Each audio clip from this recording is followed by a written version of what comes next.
Bro, how old do you think I am? I don't know. That's a good question. I would guess because the beard makes you look older, so I would assume you're like 32. Shit, that's close. I'm 31. Hell yeah. Yeah. How old are you? Let me 20. guess. Oh! I was going to guess in the 20s, so. Okay, well, I didn't ruin it then. Were you about to say 23? Because it sounded like you were going for a 3. 26. 26, okay. I was going to guess 25. Nah. Okay. Good guess. We're both 1 year off. I'm growing this out. This is the longest I've had this, probably since I ever started growing out my beard, which has been 10 years. Holy moly. Yeah. How's it feel? It's past the itchy phase for sure. Yeah. And Katie, my fiance, keeps asking me, like, how long are you going to grow it? And the answer is always, we'll see. Yeah. I'm getting married this summer, so that's like 6 months from now. And I keep telling her I'm going to grow it out till the summer. And she's not crazy about that. But I don't think I'm going to grow it out much longer than this. This is already pretty long for me. I don't know, man. You could probably like keep going for a while because you probably never predicted it would be like that. Even you probably never predicted you could get it that full, right? You were like, oh no, I mean I knew I could. Yeah. I almost always have a beard, just not like this.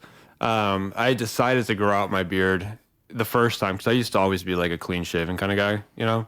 And I did a no shave November, and at the end of it, I went to Barbados, and I felt like a fucking pirate. Just this big, thick beard. I was with my brother. Me and my brother did a vacation together, like, because it was after I graduated college.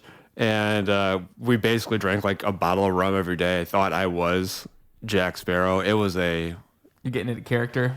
a few times, yeah. We have some hilarious videos from that we break out every now and then when we want to have a laugh.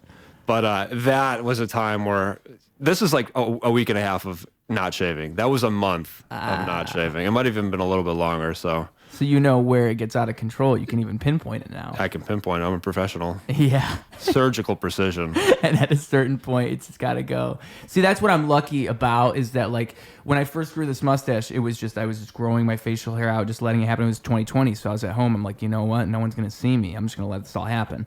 And eventually, I look in the mirror. I'm like, this is not working. So I just shaved the cheeks, and then I have the mustache. Right now, it's not even full because I got this chin hair going on. If that's gone, the mustache is where it's at. Could you grow a full? No. Still not there yet. You give our age gap here. You got 6 years. I'll probably catch up to you. You know, I'll probably be able to maybe grow if you a don't beard shave then. for 6 years. You think is that the method? I always heard it's like it grows in thicker if you shave. No, I think that's a myth. Yeah, exactly. I don't know which one's true. No, I'm pretty sure that doesn't actually help you at all. I was reading about this like a couple nights ago. My deep research has led me to the decision that it's a myth. I think your deep research being like what, like an hour? One blog article. Yeah. Yeah, that's where I'm at too. But I read the article 5 years ago as opposed to 3 nights ago. So that's the difference between us. That's why it's so hazy in my mind. I think you're right. I think it's probably a myth. Do you want to grow a beard out? I don't know. That's really the question, isn't it? Is do you want the beard? I feel like the mustache was an accident, but it's the best accident ever. Like I'm so happy it happened to me. And I just can't imagine if I grow in the beard, it's gonna be like the mustache won't shine the same way. It's gonna have abandonment issues. I don't know if it's the right thing to do because I think I might be able to make a beard work. I think I could maybe pull it off. Let me ask you a question. What kind of music do you play? Rap. I'm a rapper. You're a rapper. Like mainly Bro, hip-hop. throw some beats out. Yeah. Drop some bars. Okay. You want me to just rap right now? Yeah, why not? All right. Let me think of a good one. I don't want to screw up this opportunity. All right. What if you were Tupac? I don't know. This one I just wrote the other day. Yeah, okay, let's hear it. Affiliate of fortunate, a friend of happy endings. Really though, I'm bored of it. You can have the blessings. I've been up, I've been down, and up is a funny place. Higher the expectations, the less that you love to chase. I choose, like Robert Frost, cause easy is overrated. Lose, cause if I've lost, it's easier if I've made it. Improvement at a cost, teach you to hack the matrix. Use a crack the DOS, computer is half a sadist. From the gutter, the uppercutter to rock your teeth. From beneath, an earthquake could drop your feet. From a failure of fine-tuning a hot seat, I could not fall. I've been there and it's not sweet. Damn, dude, that was pretty good. It had like some like Kendrick vibes a little bit. Thank you. I get that a lot. Yeah, I bet. That was really good. Thank you. Well, you know, that's why it's so it's kind of like I like it being like never. I know I'm not the guy you would expect. You know? Well, so when I bust that out, it's always it's like a fun party trick, you know. Everybody goes, "Wow." Yeah, seriously. Like you could hustle people like, oh, let's have a rap off. I bet you $50 I can rap better than you. And they would be like, "Fuck this guy." Like, yeah, no, he'll never seriously. do it. And then you just walk up there. Yeah. I used to on TikTok Live. I would you could join other people's lives, right? Like you invite them to your live, and it's just random strangers. So I'll talk like this, and I would say, "This is my voice," and I'd say, "Hi, how are you? And I'm from Kentucky. Are you having a good night?" Blah blah blah. And then I'll be like, "I want to rap for you and do some freestyle rap. Give me 3 words. I'll do a little ditty for you." A little ditty. Yeah. A little ditty. That's phenomenal. Yeah, a little ditty has a whole different meaning here in 2024, right? 2025. Yeah, true, yeah. But yeah, so that was fun. And then I would bust out the normal voice as soon as I start rapping, right? Yeah. And then I'd have to be like, "How was that? Was that good? You think I'm a good rapper or bad?" Think about switching to country, maybe. That's fucking hilarious. Yeah. I was gonna say, if you grow the beard out, that could be part of like your signature. That's what the mustache. The brand, you know, because you got to have something that's recognizable. But that's the mustache, man. That's the mustache. Exactly. And so, like, what is a mustache played out? Do too many people have a mustache? What if you grew like a Fu Manchu? Now we're talking. I need a distinctive mustache. See, I like to believe, like I said, this chin hair is not helping it shine, but I'd like to believe that like my mustache, it kind of works in this strange way. Like I don't have to do much with it. Like I just kind of, right now I could trim it a little bit, but like it works. When a lot of guys try to do this mustache, it just doesn't kind of work right. Like if you can't just do a plain mustache for a lot of people for some reason, you look at their face, you're like, oh, you don't really need that. Me, it like pulls my face together. And so if I'm gonna like, you know, a Fu Manchu, maybe like start curling it, do crazy stuff, just let it grow out a little bit, you know? Yeah. If you were the rapper who curled his mustache, that would probably work out fucking pretty wild. fast. Especially if I rap like I just did. Can I swear on this podcast? Is that okay? Yeah. Okay. Yeah. I think I just swore a second ago. I broke the seal, you know? Okay. I tend to swear a lot. I was thinking about that on the way over here, like, shit, can I talk like that? Is that allowed? I would wonder with like, see, I was wondering if I'm allowed to swear because normally I do, but I was wondering, oh, like, is he professional? Is he trying to look professional? Maybe I'm not supposed to swear if it's like, you know, if it's like a children's school teacher you're having on a podcast.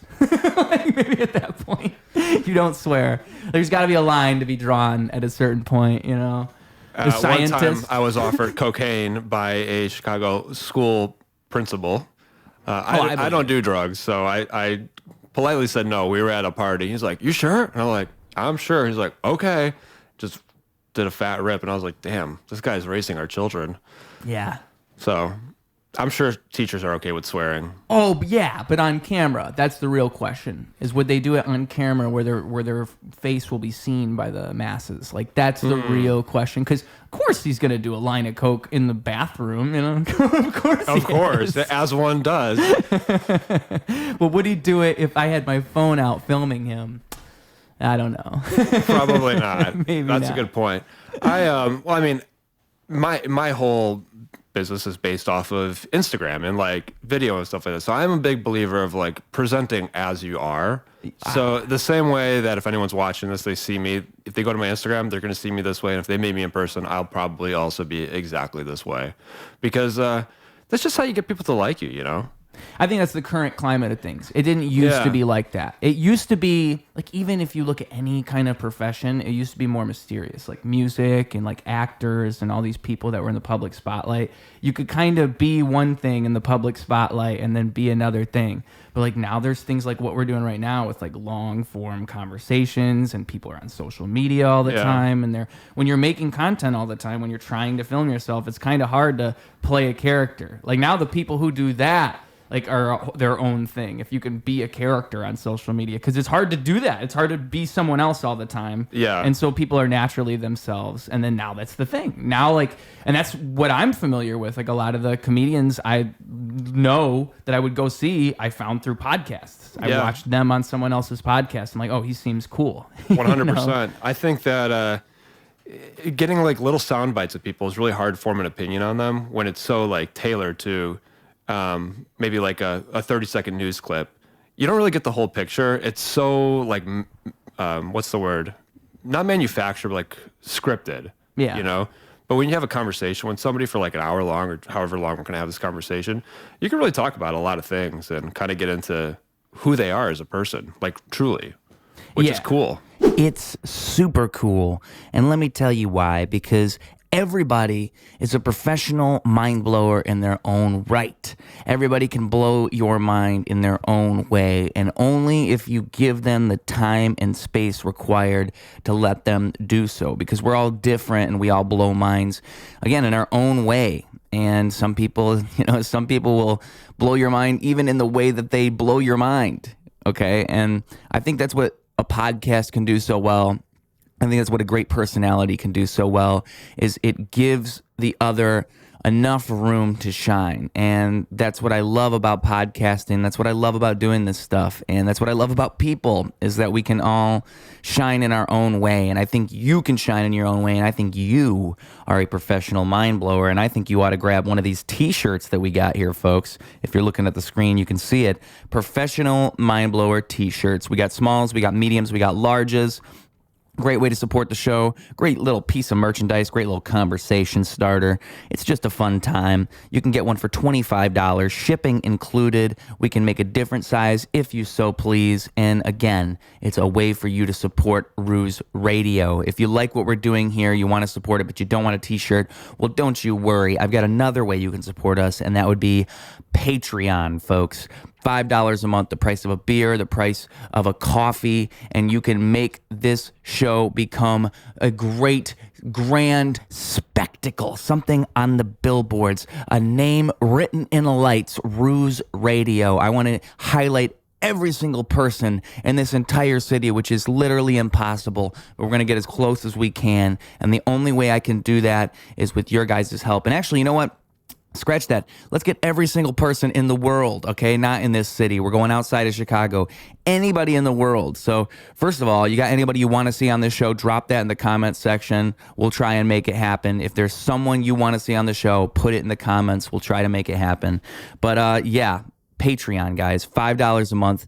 It really does mean a lot to me, and it lets me know that you guys like what we're doing. It keeps me moving, and if enough of you do it, I can quit my day job and just do this full time, which is what I want to do with my life. I love doing it. It brings me joy, bringing these professional mind blowers to your earphones. And speaking of that, let's talk a little bit more about the beauty of what we can do here. Yeah, that's very cool. And like that, I think that there's something to that like to me, that's like the magic of it, is it allows you to kind of like, again, people I've heard on podcasts so many times, like I just know I like them. I know I would like them as a person, and that's why I like them. And it's the same kind of thing. Like it's hard to imagine yourself that way and think like, oh, people don't know me. People don't really know who I am. But if I did something like that, like when you're on Instagram and you're just being yourself and you learn to do that, people do kind of get to know who you are. But like normally people don't. People don't know, and then they kind of get to feel you out. And that's cool that we have that opportunity to do that, you know? Yeah. It's a whole different landscape than before, where it's like you have to know somebody and you have to be in an industry. And now you still have to do those things, but there's ways around it where you can kind of make motion outside of the industry itself. Because it's like this big vehicle for all these different things now. Like now there's a million different people promoting a million different things. That's very true. Yeah, on podcasts and on even like you see it kind of flipped. Like now it's like social media comes to those old platforms who used to promote things. Like social media is the bigger one now, but now you'll see. What? I'm going to rearrange this mic just so I could sit up. Oh yeah, for sure. Cool. As long as we this thing, I've noticed if you stretch it out too far, that's when it gets bad. But you can move this bad boy all around. It's, all right. Gotta love it. Oh, you even got the Shure arm? Oh yeah, we're on brand, Heavy baby. duty. Are you sponsored? Is this a sponsorship? Please, sure, please. Sure. Did you hear this guy? Did you hear him rap too? You can use your mics in a rap. I do use your mics in my raps, for the record. I actually do. Sponsored by Shure. You know. One day. One day. What is your ambition for this podcast? Like, how long? First of all, how long have you had this podcast? So I've done this podcast since 2018, and the ambition originally was that like. It was my natural ambition behind when I started doing interviews. It was like, oh, this is a smart way for me to naturally get my name out there and to meet people, like that's the smart thing in doing that. Just thinking like logistically, as a musician, why would I be doing interviews? Why would I be doing a podcast? And the podcast originally, it was wasn't interviews. It was kind of like I was just saying whatever, just talking about whatever. But I thought like, oh well, at least like there's not many musicians who do that, so there's got to be a pocket you could fill there if you did that right. And so that was the general ambition, was like, I know that this would be a smart thing to do. It gives me more stuff to do. The interviews, there was a thing called 60 Seconds with. And so I would do, it was when I was in a band and we were standing outside with another band and we were leaving. We were actually playing in Chicago, but we're from Michigan. So we were here in Chicago playing with a band called Swatches. And I think it was their show and they had us on. The band was called the Lemon Collies. That was the band I was in. And so we're standing outside there waiting for their Uber, and I say like, oh, I could film an interview with you guys. And then somebody, I think, I can't remember if it was me or somebody else, but like somebody says 60 minutes with. And then somebody else says like, oh, you don't have that much time. How about 60 seconds with? And I was like, oh, that's genius. Let's do it. And so I did 60 seconds with them, and I just filmed it super fast. And then it became this thing where I would film a normal interview, and I would do all these questions, and I would like come up with all this stuff. And then I would meet up with them. And then we'd like figure out however we're gonna do it. I'd do a regular interview, so a like 15-minute interview, and then I'm holding the camera, I'm asking them all the questions, and I'm doing like camera work and all this at the same time, make it look interesting. And then I film B-roll if I can, to say, hey, like walk around this corner. And then that became its own thing, 60 seconds with. And then the reason I bring all that up though is because like what I learned through doing all of that is it wasn't even like the opportunity of the growth of it. It was like the fact that you can see like a real difference you're making. Like it's cool to have that as part of what you're doing. Like you can see it. You can physically see it. People will be like, oh, I saw this interview you did with so-and-so. And like, that's how people meet each other. So, two people did your podcast. Or like people that became my friends because I did interviews with them or because I did podcasts with them. It makes you meet so many people naturally. It gives you a thing to say when you walk up to somebody, like, oh, hey, like can I talk to you for an interview? Like stuff like that. And so it just became like this thing where I could see like an actual difference being made. And also I found that like there's something in me that makes it work really well. I just have something in me that allows it to work, and I can pull things out of people. And if I didn't use that, I'd be missing out on something. And so now with the podcast, it's the best form of that, because it's not like a big interview that I'm filming, and you get a great interview out of it because you still like, I get this great version of them. And I was posting the uncut ones for a while, like, cause it's edited down to 60 seconds, but I would post the full interview. I stopped doing those at one point. And if I do this, it's a way to do that, but different, because and this is much more casual. Like, as we were talking about beforehand, like with a podcast, it's not so targeted. It's not so like, I'm going to ask you 10 things about what you do for your job. Like, we can just talk about anything like we have been for the last 15 minutes, right? Whereas like that format's completely different. You can actually get a different, more real version of somebody in that way. As we were kind of saying before, you get like a real version of them. And I think like being able to do that, being able to present a real version of somebody is very cool, because a lot of people don't know how to do that. Like, it just comes to me and I like doing it. Most people don't. And like, I could take that for granted, or I could use that and make that a thing. And so I'm trying to really get this podcast off the ground, and I want to get like all kinds of people on here, because everybody shines in different ways, So my ultimate goal is just to expand and expand and expand and hoo-da, just get bigger and bigger like a balloon. And it's beautiful. And then and through that too, it's like through talking to all kinds of different people, you don't even realize the web of people. The 7 degrees of Kevin Bacon, if you've ever heard of that. Like you're 7 people away from Kevin Bacon, no matter who you are. I've never heard that. I mean, I know what the 6 degrees of separation are, but I guess maybe let's that's take what it it's based one on. more. I'm sure it's based off of that.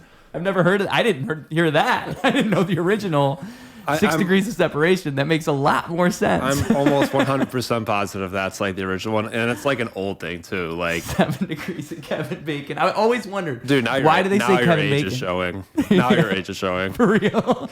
Now it's really showing. So what's like? I mean, you've been doing it for several years at this point, but now you feel. It seems like you have a lot more ambition about it right now. Because I understand more now than before, like what. It's kind of why I moved to Chicago. And I just, for some reason, when I moved here, I filmed a ton of episodes before I moved. And then when I moved here, I just took a big break for no real reason. But even from music, like I would make music and I would release music, but I didn't go out to shows and do open mics because I just didn't. I didn't know where to go. I never took the first step, you know? And then I take that one step, I meet like 10 different people, and then 5 of them have already been on this show in the last 3 months, you know? Yeah. And so I really started picking it up again. Because when I say I've been doing this show since 2018, it's like, I have a list. It's like the first 3 years, it's like 10 episodes a year. And then it becomes like 20 episodes. And then there was really not much throughout this last year until the end of the year when I just did like 20 episodes in 3 months, like 30 episodes in 3 months. And now I'm trying to drop them every 3 days. Now we're doing every 3 days. Holy moly, man. We're ambitious around here. You know, that's what we're Do you have like a goal for 2025 then? 120 or 120 episodes, yeah. Because that'd be 10 episodes a month, which would be every 3 days. So 120 episodes would be the goal at the moment.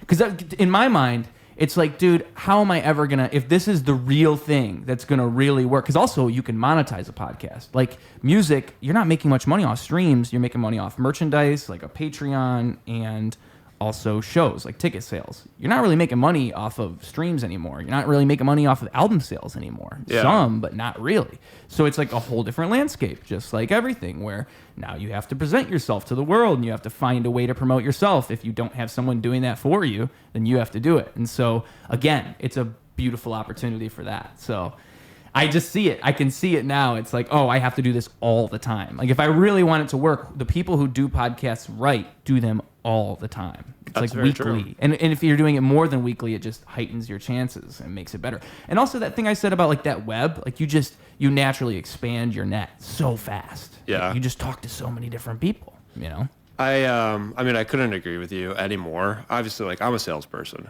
and I do a lot of trainings for other real estate agents. And like one of the simplest things that I could tell people about like building any sort of business is it only comes down to how many new conversations you're having with people that you don't know. And if you could continue to have more and more new conversations with more and more people that you don't know, like there are no downsides. You just meet more people, you know, and some of those people are going to align with like your ambition and like your objectives. Some of them won't, which is fine. And like every podcast has had bad guests on it and stuff too, but like you don't really remember the bad ones unless they're like infamous. Yeah. And with that like every 3 day thing, it forces it to be like, oh, if this wasn't that great of an episode, well, there's another episode 3 days later. So what do I have to worry about? You know? Yeah. Or like if you're meeting new people all the time with that principle, it's like, Yeah. oh, that person didn't like what I did, but maybe the next 5 will. Maybe I, one out of 10 might, but that 1 out of 10 is the important one. It's funny you bring this up too, because I saw a like I think it was like a study or something of Joe Rogan, and it was like a chart of all of his episodes, and you know, obviously like he's got like an average view or listen amount, which is like pretty average across the board. And then he's got like 10 or 15 episodes that are like 100x what his average view is, or something like that.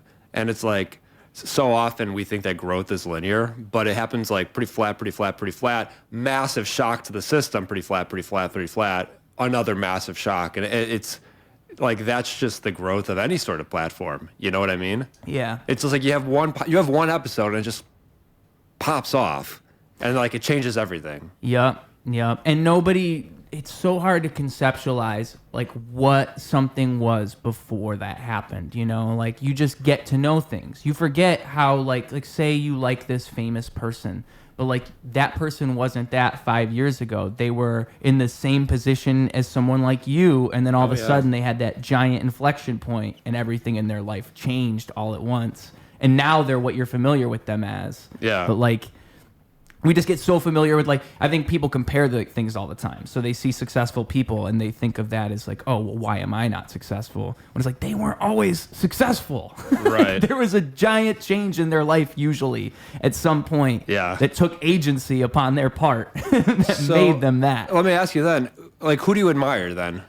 Who do I admire? Joe Rogan's a great example. I think for like a podcast like this, it's inevitable for me to admire someone like him because he kind of sets the stage for that. I think no one really does what he does, and that's kind of like the what I try to follow when I do this is to just. I think Theo Von does that pretty well with his podcast. They're like friends though, right? They're like close friends. Or something. And I think Theo takes after him in the same way that I'm describing, where it's like he sees what Joe's doing and he understands what Joe's doing, because there's something really cool about that, about being able to talk to anybody and using your platform to do that. He just figured that out one day, and also. He does that same thing I described where he pulls things out of people. Like with that format, he's able to do it, which is very cool. I think that's what makes him such a successful podcaster too. Yep. Is a lot of podcasts I hear or listen. I mean, I don't listen to them, but like I will have listened to them and then I turn them off because like they just don't quite capture the attention. It's like it's like interrogation a lot of times, you know. That's a good way to describe it. I think that like what makes somebody like Joe Rogan successful is that it's a conversation. Yeah. You know, rather than mental masturbation or just like this onslaught of questions like, what do you do for work? What does your morning routine look like? You know, what's your diet? Like, no one gives a shit about that stuff, you know? But I think that's what he's so good at is he's just a good conversator. Exactly. He does it naturally. Like the difference would be usually what I imagine it would be is that it's like someone who does that naturally and then someone who's forcing it and just making themselves do it. Like I will talk to you for too long. I know I will. So, but utilizing that in something like this is great. It works perfect. And like someone like him, he's just a master at it, you know? And also that's another thing about doing things is like comedians. I have a lot of comedians on here and they know this principle very well. It's like you're doing 3 open mics every week or sometimes a night. Like you're doing open mics all the time and you're chiseling that out and you're getting better and better and better. And so like, you know, if you're not thinking about things that way and you're not thinking about it as like this thing that you'll get better at, then it is hard to do that. Cause like, yeah, I feel the same way about a lot of podcasts, you know, it's like I don't even know what this is for. Yeah, like, why are you making this? Well, let me follow up question to that then. Like, what kind of brand are you trying to build then? What's the image that you're trying to cultivate? The one that 10 years from now you look back and like, that's what I was building back then. An image of embracing others' talents. And like when I make music, and what I always tell people, like my ultimate goal is to show that like I'm not any different than you are. We're both the exact same, but I'm capable of doing that. And if you like what I do, you should be able to see that in yourself and see that you can, like the reason you like what I do is because you're seeing someone do something and like they're expanding, like they're doing something that's outside of your boundaries of like what you think. Like it's like, oh, that was really cool. It's like what you think when you see anybody do anything incredible. You're like, wow. And so I always tell people, like, if you like what I'm doing, if you like what anybody does, like you should be inspired by that. You shouldn't feel competitive. You shouldn't feel like it like makes you feel worse. You should like be like, oh damn, if they could do it, I could do it too. And so like, it's bringing other people in, and that's kind of what I was getting at before about like the interviews and stuff like that, is when I first started doing it, I was thinking, oh, this is just cool, but then you realize like, oh, I can shine my light on other people in this cool way, you know? Yeah. So and then I realized one day like, oh, that's what my thing can be. Like that's what the thing becomes after that, is like, oh, he's that guy who brings people in, and he's that guy who talks to everybody. Like that's not a bad thing to be. No, not at all. So I think that's the ultimate goal. It follows the podcast thing too, you know, because it all comes together in the end. You know? It's like it's ultimately I'm a musician, and ultimately I want people to hear my music. But really, this is like it's another way to. Hey, you dropped a new song on this.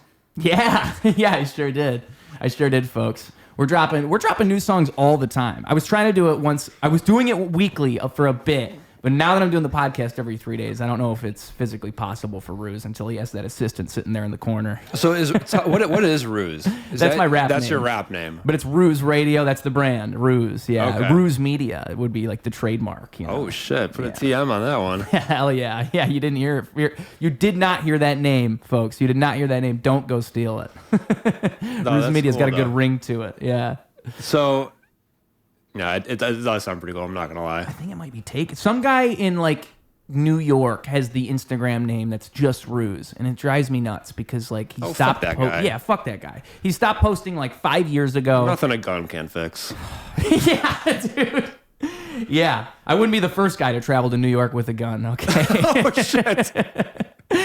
But yeah, so it's just a shame. It's a shame because Ruse is that's the tough part about those one syllable names or one syllable. Yeah, one clap names is you got to get lucky. You got to trademark them early. I got to be the Ruse. I got to be the one. Nobody else can pull this off but me. Okay, That's a good point. yeah, I didn't even think about that. because there's some rock bands who have been called Ruse. There's a couple things that have done it, and even with releasing music now, like the streaming platforms, you have to make sure your music's not on their page. Like that's not me. I'm a different Ruse, Yeah. So, but Ruse, Ruse, and then Ruse to me means when I first made the name, it was because I was doing professional wrestling in a bedroom with my friends, and I needed a good name. I'm sorry. Can you say that out loud one more time? What is that? Professional wrestling with your friends in a bedroom? You never did that before? Thought everybody did that. So we lay out a mattress. Right? You got to get a mattress on the ground, and then we do promos. We cut promos. Like my name was Maverick, and Maverick was my original name, and it'd be like give me like what city am I in? You're from Tulsa, Oklahoma. Okay. I'm in Tulsa, Oklahoma. We're in Tulsa, Oklahoma. Okay, and I'm a bad guy. And what's the guy that I'm gonna fight? What's his name? His name is Iron Fist. So I'm looking out here in Tulsa, Oklahoma. I see all you losers, all you poor, poor people, you poor souls. I see you came out here tonight, and it's kind of sad, really. It's kind of sad, really, because it makes sense that people like you would look up to an iron fist because your brain is about as big as a rock. All right, you're looking like rocks right now by the looks of it. Do you understand what I'm saying? Should I talk slower here in Tulsa, Oklahoma tonight? They're booing me. They're booing me like crazy right now. By the way, they hate me. Like this is what. But like the reason I lay all this out is because this is where Ruse really got started. Okay, folks, cutting these promos. Shit, bringing it back. I would like be walking with my friends. I'd be like, I'd like have them point to something. I'd be like, let me cut a promo. I can cut a promo about anything. Point to something, and they'd point to like a fire hydrant. And I'd be like, I will pop your head off like a fire hydrant. The blood will squirt like water. You just got to think outside the box. Is this a WWE thing? Well, I liked WWE as a kid, yeah. So it was based on that. I never was into WWE. Now it's all over Netflix, and my fiance Kay's like, you never watch this? Even I watch this. And I was like, I have no fucking idea. Dude. Somehow this just like went over my head as a kid. I was not a party to this party. And now it's like all over Netflix, and I'm going to watch it just to like fill myself in a little bit, but for better or worse. I don't know. I mean, obviously it made The Rock, it made John Cena. I mean, probably a few other people that I am unaware of, but yeah, it's complete. Well, okay. So I'll say at least what I was doing is I was coming out and I made my theme song Ruse by the band Chevelle. And so that's where the name Ruse comes from. That's kind of cool. Yeah, it was my entrance theme. And so, which is a cool song, by the way. Chevelle's a good band. But, yeah. And then now what I tell people, because now it has its own meaning. Now what it is like, I like to think of it as everything is a ruse, and everything in life is kind of like a role that you play, and nothing is truly as it seems, and that's like the ultimate wisdom of life, is that everything is kind of just fitting a box, and you learn to kind of logically separate things and make things make sense, but in the end, you don't really know what things are. They're kind of, everything is its own individual thing that cannot be understood, just like you, just like how you define yourself and you create these things in your mind that you are. Really, what are you? Who knows? And so Ruse is that. Ruse is the ultimate embodiment of that, I like that meaning. Yeah, and I realized I came up with that when I was like 13, but now I realize like that's what philosophy is. It's fucking that. Profound, man. Yeah, it's what philosophers have always said. Yeah. Is that right there. Do you like philosophy? Yeah, it's probably like one of my favorite subjects. Yeah. Yeah. Because to think philosophically about things is to truly understand them in a way. Like bringing it back to wrestling, what I always tell people is like, what is to be understood about wrestling is not like, oh, it's fake fighting. It's like, why would somebody watch wrestling? Like truly, why would they enjoy it? Because it is a crazy thing to watch. Like that they're not. On paper, it sounds whack as shit. It is whack as shit. Like if you go to something like that, you have to acknowledge how crazy it is to even enjoy it. Yeah, pretty much. It's absurd. You know, you have people like going out there and pretending to punch each other in the head and making sure they don't actually hurt each other. Like that's the whole art of it, is to not actually injure the other guy. Yeah. But it's also like it takes athleticism, but also it's not even really about all that. It's about the storytelling contained within it and like what those stories are and what it all really means. And also it's kind of like with that Ruse thing, it's like walking that middle ground. It's like we all know this isn't real, but also there's a part of it that we want to believe in that is real. And so how much of that is real in your mind? Like you still, when they kick out, you still go, ah. You know what's funny about that? You know the show Barry? Do you remember the show Barry on I've HBO? heard of it. I never watched it. It's with that Bill Hader. Bill Hader? Yeah. He's a hitman who loses his purpose, and he like takes up an acting class, and he like finds his purpose in acting. Great premise. Solid premise, yeah. But we're watching it right now, and like the acting teacher, he always says like acting is truth, and it's a silly little line in a stupid little show, but like it's so true though, because I mean like you know bad acting when you see it, right? Yep. But like a good actor is somebody who, even though you're watching it and you know it's a fake story, you believe the story, and that's what makes it like so enjoyable to watch. Mm-hmm. That's probably how WWE, is that it? Exactly, but that's exactly what I'm saying. It's Yeah. like when you realize that it's more about like the fact that you can elevate this in your mind and fool yourself in such a way, like to think philosophically about it. That's where the magic is. Like it's a beautiful thing, really. I find it more entertaining than actual sports for some reason. And I think of it as a sport, but you know what I mean, like sports where they're really competing. Yeah. Because there's something really cool about it to me. The fact that it even exists and the fact that, but there's so many bad examples. That's the other problem, is you see so much corny stuff. Oh, I've seen some clips. I mean, like that's what I think of though. You know, I think of like the Instagram like montages where they just mash together some of the worst clips or something. Yep. And you watch it because you're just like, what the fuck did I just watch? Yeah. And it's funny how bad it is. Yeah. Like that's where the comedy is. It's so bad that it's good. Yep. So And you know, again, like some of the comedy to be found in that art form of professional wrestling can only be found there. There's great like botch. There's a thing called botchamania on YouTube. A botch is when you screw up in wrestling. They have all these terms, like a heel's a bad guy, a face is a good guy. But a botch is when you fail. So like if you kick me in the head and then you completely miss, but I still go and fly back, like they'll show up in a compilation somewhere on YouTube. Yeah, and I've probably heard of those. Yeah, and they'll get their call outs too, because they'll talk to each other during the matches, and you always wonder like how do they choreograph this? Like how is it possible? And so it's like they'll have each other in a headlock, and he'll be like, "How you doing?" Blah blah blah. Throw me into the corner, you know. Like you'll see them do it. Yeah. Margot, not gonna happen. Kitty, stop it. We find that does well with our cats. No, she's doing it anyway. That's a no-go. She already figured out what she's doing, so it's all right, folks. She's a pretty cat, though. Thank you. I'm blessed with Margot. I'm blessed. I hit the cat lottery, is what I like to say. Yeah. Yeah, because you never know when you're gonna do it. You never know. Sometimes you get the demon cat. We got pretty lucky with ours. I was staunchly against getting cats, and then we got one, and I was immediately a cat dad. Yeah. And then we got two, and I drew a line. And I said, no more after this. So. Were you always a cat person, or are you more of a dog person? Absolutely fucking not. Yeah. I didn't like cat. I grew up with dogs. So. I'm a dog person. I used to, like, I flip-flopped a little bit, but now I think it's just dogs forever, you know? Because cats are great because they're independent, but dogs are their own thing, you know? Dogs are man's best friend for a reason. I don't know, man. My cats are pretty much my best friends. They're like glued to me at home. Yeah. Plus, they're just fun to watch. Yeah, they're good entertainment. Yeah. They're good entertainment. Here, I realized just now. Boom! Oh, look at that. Oh, shit. We have to start over. Yeah, whole podcast restarted. Scratch that.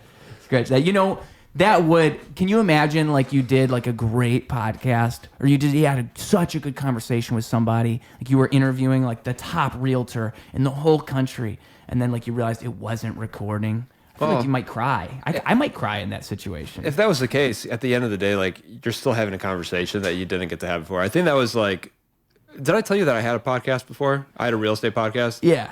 Yeah. On YouTube, right? That's where I saw some of it, I think, unless those were just interviews. That was where it was. I mean, it was on like Spotify and Apple Podcasts, but I just discontinued it just because I didn't have the bandwidth for it. But some of those are on YouTube, but a couple of them didn't record.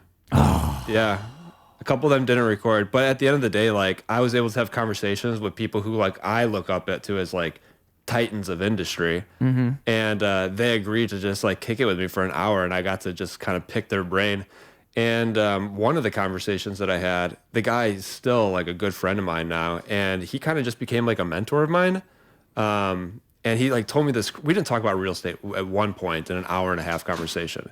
He told me this crazy story about how he was like from London, then he became a stock trader on Wall Street, then he lost all of his money, then he became a professional boxer, and then like, and then he like did all this stuff, and then he built a company again, and like he got into real estate because like he became an investor in like a large building, and then he just started doing it. Yeah. And like his mentor is a NASCAR driver, and I was like, what the fuck? Like craziest story in the world. But we just talked about life and values and like purpose, and you know, we didn't at one point talk about real estate at all. But for anybody who's like a 1099 entrepreneur, someone who like, you know, that is their job, there's no delineation between life and work. It's all one thing. So, you know, it comes down to, for example, like the things we talked about were how me and Katie, we have coffee together every morning, regardless of what time we wake up, regardless of what happens. Like we always have coffee in the morning. And, you know, for us, that's a really big thing. Cause I remember what you have core moments in your life. Yeah, I would say so. Yeah. So one of the core moments that I had in my life was, in college, I studied economics and I really wanted to be like a stockbroker. Like that was like my dream job as a kid. I wanted to be like Gordon Gekko, like billionaire. Like that's what I thought life was going to be like. And that's not what happened. And I started working at a bank right out of college, and they had a cafeteria. So the first day I had my job, I went down to the cafeteria, got some lunch, and I was just sitting by myself just because like I didn't really know anybody, you know? And at the table next to me was like 7 or 8 bankers who were very like seasoned, I would say. They were older. All of them though, fat as hell. You know, the classic like, you know, disheveled tie, you know, stomachs were hanging over their bodies. And all of them were talking about how they hate their wives, they hate their kids, like their life fucking sucks. And living the dream. That was a core moment for me. Like that was one of those moments where I was sitting next to these people and I was like, no matter what happens in my life, that's not going to happen in my life. That would be the ultimate failure if that was my Tuesday, just talking about how my life fucking sucks, you know? So for me, like that was a core pivotal moment where like, though I feel like those things is when you start to like form your values as a person. Yeah. Yeah. Because like, you know, I always like to think like you'd think that you could form your values in a vacuum, like you could figure it out by yourself, but you can't. You kind of have to see things play out in front of you to figure out how you really feel about it. Yeah. Like you need the drama of life to teach you those things. Well, it kind of goes back to what we were talking about earlier. Like it's not linear. It's pretty flat. Yeah. Followed by significant shocks one way or the other. Either a trauma that like forms an opinion about something, or like some crazy event that is like euphoric, and it just like it forms your opinion. Like this is how we're made. Yeah. So for me, like that was one of those core pivotal moments where these are the types of things that you prioritize in life. Connection with partners and stuff like that.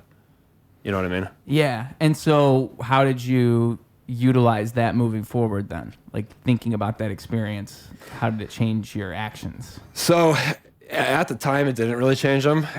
It was one of those things where it was like, I'm not going to be that person. And then I continued along the same path that I was in for a while. And do you like Tony Robbins at all? Do you follow Tony Robbins? Oh, I don't follow him necessarily, but I'm very familiar. All right. Well, one of the things he talks about is like the pain has to be significant enough for like a real change to happen. You know, a little bit of pain, you're not really gonna change. Like if you drink too much one night, you black out and you puke, you might say, I'm never drinking again, but you're probably gonna drink again. You know what I mean? Mm-hmm. So until the pain is like substantial enough to really make a lasting impact, nothing will happen. And for me, it took honestly like, let's see, I was in corporate world for, I was in corporate world for like 6 years. Okay. And it was just like a steady decline of like mental health and individuality. And it kind of got to a point where I literally just told my boss, I was like, you know what, I think I'm done. So that's that. I see. So, but so you lasted a while. 6 years, yeah. That's a long time. Yeah. And you just slowly realized more and more and more and more. Is it kind of how it went? Like it was. Sure. I mean, there a couple key moments, I guess. There were a few key moments in the other direction too. Like you start to discover new things that you're interested in too.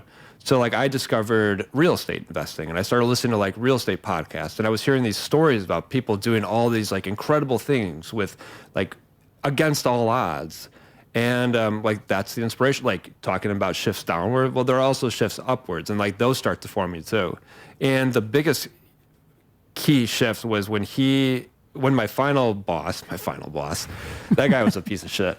But when the final guy that I worked for, he was basically like, you know, we think you should start thinking about getting an MBA. And I was like, oh, how come? He was like, I don't know. I feel like it's probably like the next step. And I was like, next step of what?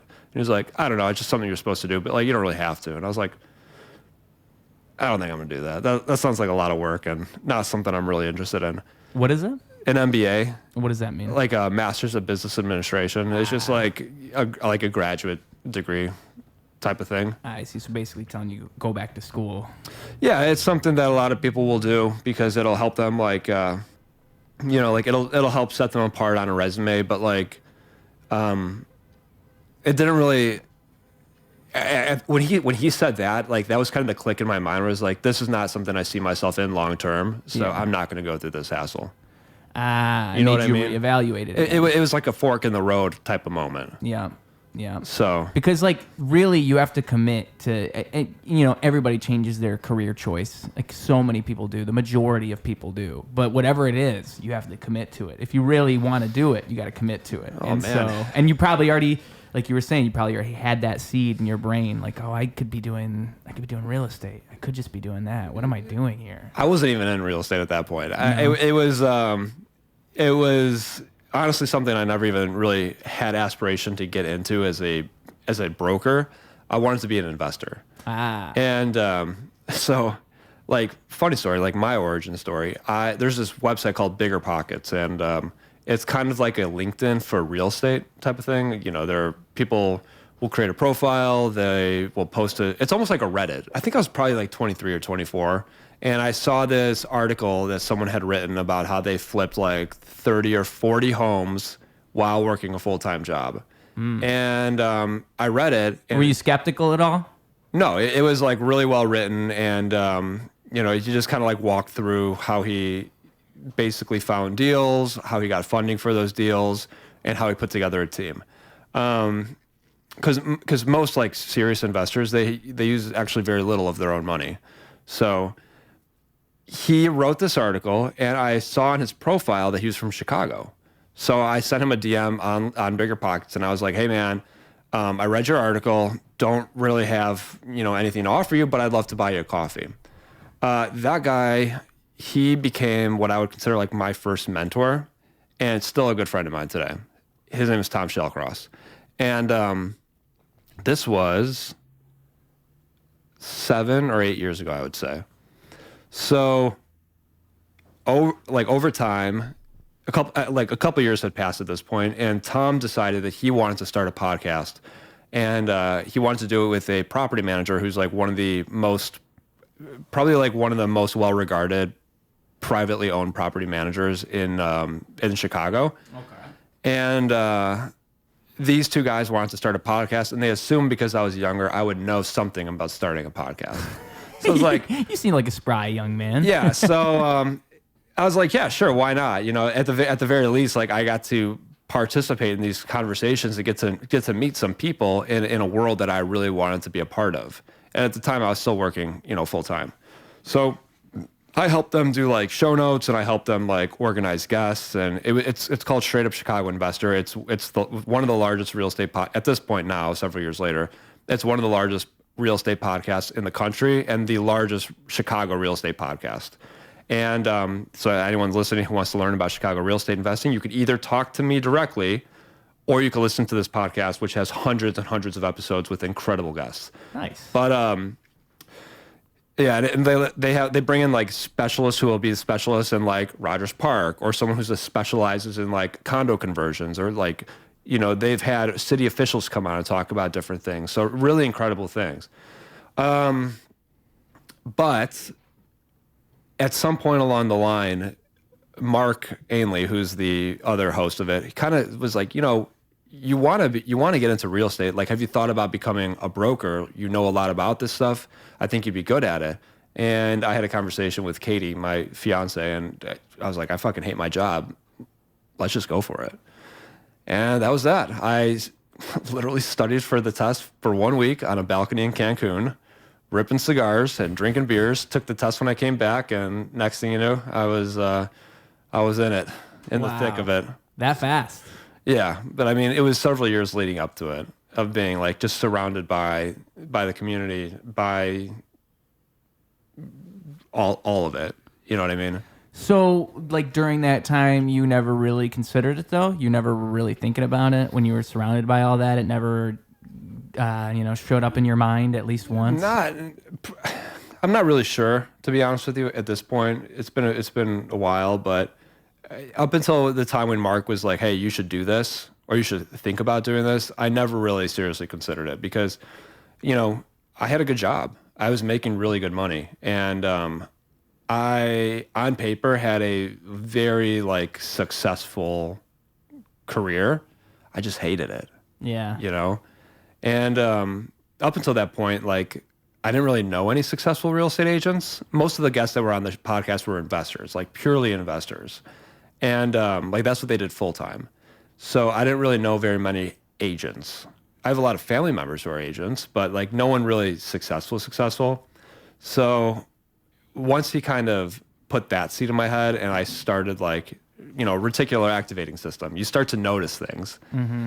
And then I start to see like what could be possible. Then I was like, okay, maybe I really should give this a shot and see what could happen for it. And that was that. Interesting. Wow. Yeah. So you just didn't like, I imagine there's a lot of mentorship that happens in this industry. Kind of seems like almost that. Zero. Really? Not much at all? Almost none. Oh, because it seems like that would be exactly what you would need, is a mentor to kind of show you the ropes a lot of the time. The thing is, and this is like everyone's downfall. If you're an agent and like you're a top producer, and like this is, and you know, this is just something like useful advice for anybody who's listening to this too. Like if you're a top producer, you have very little desire to help a new agent because that takes away from you actually selling real estate, which is how we get paid. We don't get paid until a deal actually closes. So I have clients who I've literally worked with for 3 years and still have not gotten paid because like it could take a very long time. So for a top producer to separate some of their time to dedicate to you, even though the industry has like a 90% failure rate, it's just like almost not worth their time. So there are like a lot of coaches, but like you're paying for that coach and they're dedicating time that you're paying for.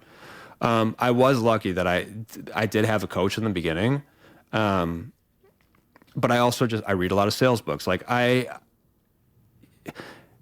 you got to have a lot of, it's an industry that you have to have a lot of initiative in. And I think that applies to any 1099 industry. Okay. Rapping, for example. Yeah. You got to put yourself out there. You know? Oh yeah. And if you don't, there's no way. Exactly. Your chances are actually zero. Actually zero. Yeah. And it's the same in real estate. I think like last year, over 50% of agents sold 0 or 1 home last year.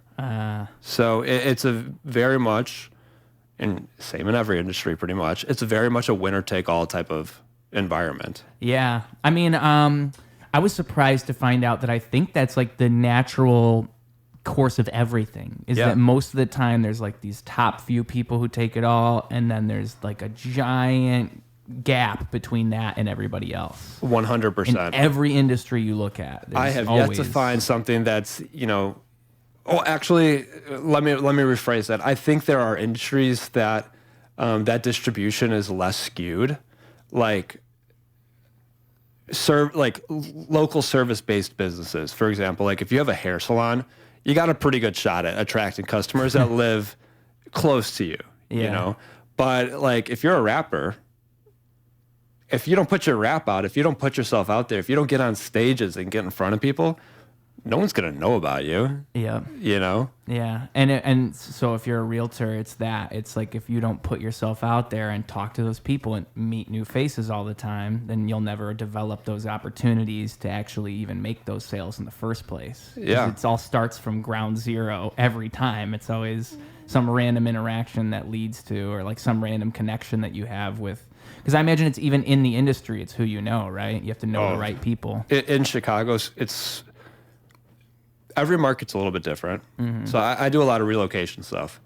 And I meet people from, lots of different parts of the country coming to Chicago. And our market is so different from a lot of other markets. Like we have the public MLS, which is what if you go on Zillow or Redfin, this is what you see. But we have another layer of that called private listings here in Chicago. Okay. Private listings you would not see on Zillow or Redfin. They're almost like when we set them up in the MLS, like if you have a house that you want to sell, for example, when we set that listing up, we could set up a private listing, which is almost like a shell of the listing, just a very basic details of it, but it basically puts out to the ether that like, hey, this house is coming available. So we have the private listings. Most places don't have that. And then we have another layer on top of that called the Top Agent Network, which is just for the top 10% of agents in Chicago. And that's almost like I kind of describe that as like an internal job board. So the way that I would put it is like, if you're looking for something, I could put a post on the Top Agent Network. It says like, I have a buyer. He's looking for a one-bedroom condo in Rogers Park. He wants top floor, eastern-facing views. And that's distributed to all the other members of that network. Okay. So there's 3 layers. So it really is like who you know.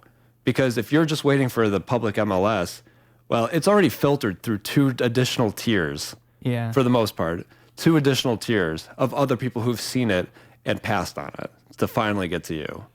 So it really is who you know. Everything, though. Everything is so network driven. Yep. Yeah, and it's the sad truth of it all. Nothing was ever accomplished in a basement. When you're sitting there by yourself, not talking to anybody else, I mean. Some great things were accomplished in a garage, though. Yeah, in garages, maybe, yeah. Yeah. But, hey, you didn't go anywhere until you presented it to somebody outside of the garage, okay? You had to show it to somebody outside the garage. You couldn't just keep it in there. Like, that's the crazy part of it all, is you want to think it's possible. Just like you want to think you can come up with great ideas by yourself, and then the world teaches you lessons. Like, you have to get out there and do it, and then you really get to see it. And also, like, I'm sure you just learn so much through those people, like, not even just meeting them and having that networking opportunity, but just, you can learn from their mistakes and, like, their careers. And when you hear that life story where that guy was a boxer, you're like, oh, my God, maybe I should become a boxer. Maybe that. Well, I never thought about that. He still is very active in what he calls combat sports. Oh, yeah, dude. So, guy's like a fucking gladiator. But that's a great, like, random thing to have your realtor also do. Getting fighting sports and brawls. Hey, check this out. This guy sold me a house, and he's just punching somebody in the face. You feel safe if you're going to a rough area, I guess. Yeah, that's right. So. But I mean, you get to learn things though. Like you get to learn so much from everybody. There's always something to learn too. I'm sure you've learned like crazy lessons from these guys that you know, like stuff you probably wouldn't have known through just doing it. It's so funny. So I've been a realtor for 4 years now, which it's not really that long of a time. I mean, it's long in the industry. Like at this point, I'm close to becoming what you would consider like a veteran because most people are out within 2 years. But my conception of like what my job really is has changed so many times. So I'll give you an example of this. when a lot of people come into the industry, they think that like now that they're industry, this is fucked, but they'll think like now that they're in the industry, now is when they learn about real estate. But for the most part, most of like the successful people that are in the industry already knew about the industry before they got in, because the actual job of a real estate agent is not to learn about real estate, it's to generate leads. Like at the end of the day, like that is 95% of the job. And you would already have to know the ins and outs of it to generate the leads. You need to know. Well, they're two different things, you know. And I'll give you a different example too. Say you have an HVAC business, okay? Say you fix furnaces, okay? You would think that you would know something about furnaces before you started a furnace business, right? Right. So when you get into the business, what do you need to do? You got to get clients. Yeah. So that's the job. The job is getting clients. You already have the skill set, which is understanding at least some level of nuance over like the average person about this thing. Yeah. But the job is actually getting clients. And like that's probably the number one issue that most people have coming into the industry is like they think now that they're in, now they get to learn about it. It's like, no, you fucking idiot. Like, why would anybody hire you? You don't know anything. You know nothing. Yeah. So I wonder if lawyers are like that too. I mean, they got to pass the bar. How much do you have to know to like pass the test and become? Oh, the test is a joke, and it's so unapplicable to 99% of like it's an ongoing joke in the real estate community about how stupid the test is. Ah. Yeah. So I bet you got like just like lawyers. They got fly-by-night lawyers. You probably got a ton of fly-by-night realtors, right? People do just to become realtors. Well, Put that on a resume. I don't think anyone's putting it on a resume, but it's one of those things though. Just going back to like what we said, it really is a winner take all type of marketplace though, because like it's really easy to become a real estate agent. Yeah. It's really, really hard to succeed as a real estate agent. Yeah. Because nothing on the test. I'll give you like one of my favorite examples of a test question is so it doesn't really apply to us in Chicago, but I guess I could see it applying to some people in some places. Property boundaries, okay? If you have waterfront on your property, water obviously changes in, based on what do they call that? The tide? The tide? The tide, yeah. So like sometimes, like if there's a dry spout, for example. Okay, like here's a perfect example. Let's use this pillow. Say this is your house, okay? Okay. And this line right here is where the water line is. Right. And you're saying my lot is, 50 feet wide by 50 feet deep. And then we have a dry summer, and now it's creeping back, and now you're like, well, actually, my lot's 75 feet deep. So is it worth more because now it's an additional 25 feet deeper? Okay. No, not really. But what does that even do for me, like as an agent? Like, what does that do for me as a person? Almost nothing. I don't get any benefit from having that little mental masturbation about what's the property worth based on where the water line is. Like, fucking stupid.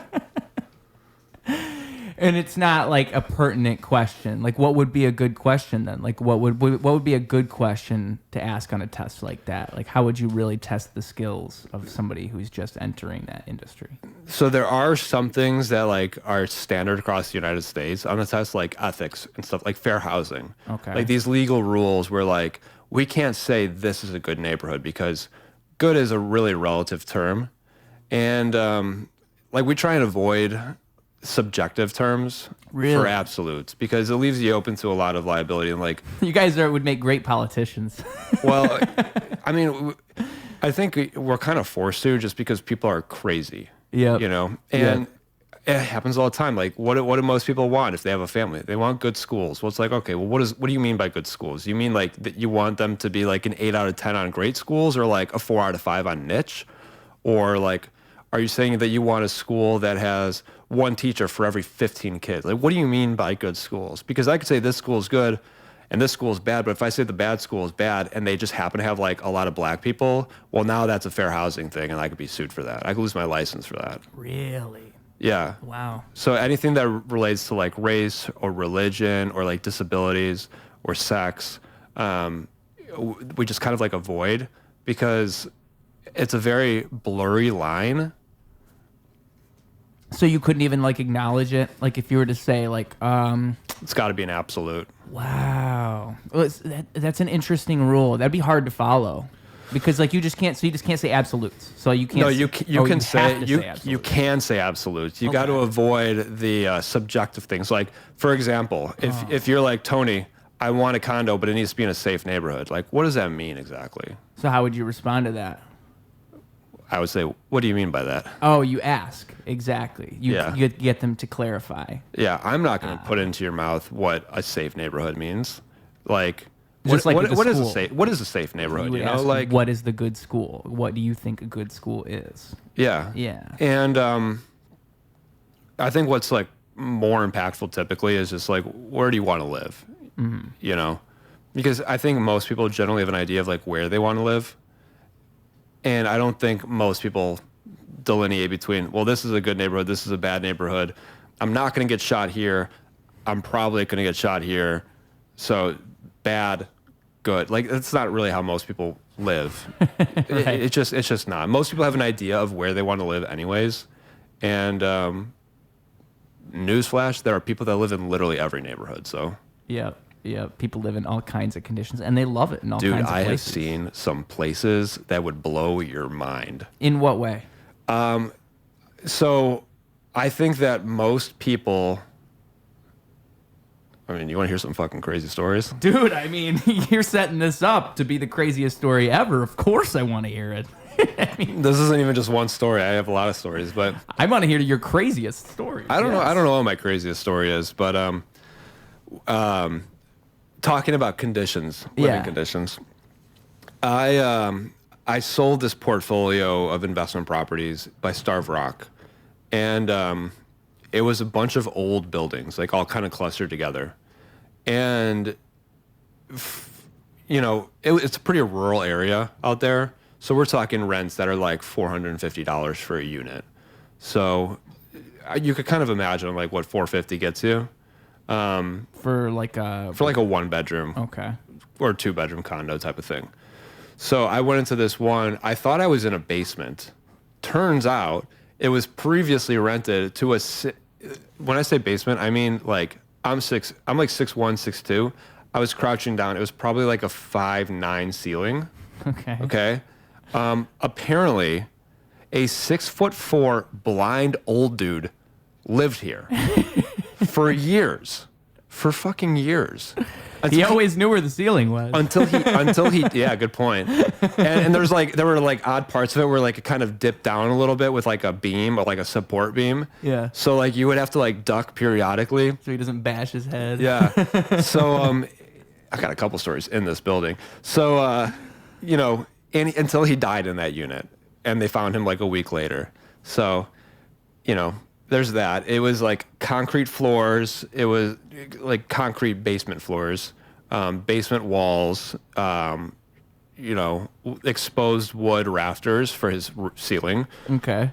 And this was where this guy lived for years until he died. Yeah. And there was another guy in that same building who I think he, oh God, what's the bike? Sons of Anarchy? That's the show. It's based on a real bike gang though, right? Hell's Angels? Hell's Angels, there we go. This guy was like a Hell's Angels for a long time until apparently this is what happened. He was a Hell's Angel for a long time until he got into a bar fight in like Arizona or some shit. And the other brothers or whatever did not defend him. And then he was like, well, fuck this, I'm out. So he ended up in, middle of Illinois. And, feel bad for that guy because he was like clearly dying of something. But his place was just like, he had a room kind of like this one, a lot smaller than this room though. Okay. No lights in the room. No lights in the room. All right. He had a dresser, kind of like that size. All the shelves in the dresser. For those that don't see, it's a dresser it would stand about as tall as my belly button. All right, right about here. All right. No, I meant like the whole thing. So it the was big probably dresser. it was probably like a 8-drawer chest type of thing. Every drawer was like out, and on top of it, it had this weird tapestry of like a spider. Okay. Okay. And in the room, The only thing in the room other than that dresser and that tapestry was a fucking folding chair facing that tapestry. I walked in and I was like, I like nudged my client because him and I became really good friends. You know, we sold 9 buildings. Like it was over 30 units. Like we spent a lot of time together. So we got very comfortable. I like nudged him. I was like, are we safe here, man? Like, are we going to die? Dude, it was crazy. Is he about to practice witchcraft on us right now? It was really strange. He was a nice guy, but he was really strange. Yeah. You know what I mean? Yep. And then one time I had a client who was looking for an investment property. He wanted to buy like a multi-unit that he could live in. And we found this place in East Garfield Park. And we went over there and, you know, I'm a white guy and he's a white guy and I drive a Tesla. And we showed up to this block that was literally having like a gangsta block party. Like there was some drug running going on. It was like, it was a lot. It was like middle summer, you know, riffraff was taking place. For those that don't know, okay, if you've never seen this before, it's like, it's kind of annoying if like you have to go down the street and this is happening because you actually have to take a detour. You have to take a detour, yeah. Yeah, like they will inhabit the street. It is theirs now. You wait until it's your turn. Oh, they had honestly, I kind of wanted to get some food too because they had like pulled charcoals into the middle of the road and they were like grilling burgers and one guy was like selling homemade fried chicken. So I was like, this is kind of fucking cool. But the experience I'm about to tell you was like, we should probably get out of here. Okay. I didn't feel, to be clear, I did not feel unsafe at any time. But so we go to this building that looks really good on paper. It didn't have a ton of photos. It had photos of one unit that was vacant that he was going to live in, but the other unit was occupied. Okay. So the agent who's selling it tells me like, yeah, here's a lockbox. The tenant's going to meet you there, let you in. And I'm like, sounds good. So we get there and the door is open. And I was like, odd.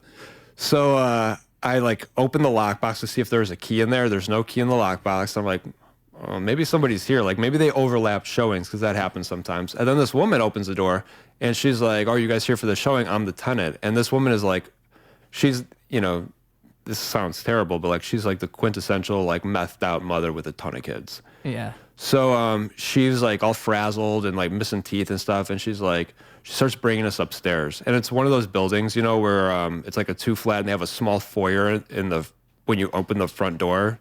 And then there's like the door that goes up and then the door that goes into the units. You know what I'm talking about? Yeah, I know exactly what you're So talking that front foyer is really tight. So we're all trying to squeeze through this, you know, the door and the hallway. So we're trying to squeeze through, go up the stairs. And she's like, oh, I'm so sorry for the mess. I haven't had time to clean. And the stairwell is lined on both sides, floor to ceiling, of just random shit, boxes and bags and all sorts of stuff. And we're looking at each other and like it smells kind of bad. And we're just like, okay, let's see what happens here.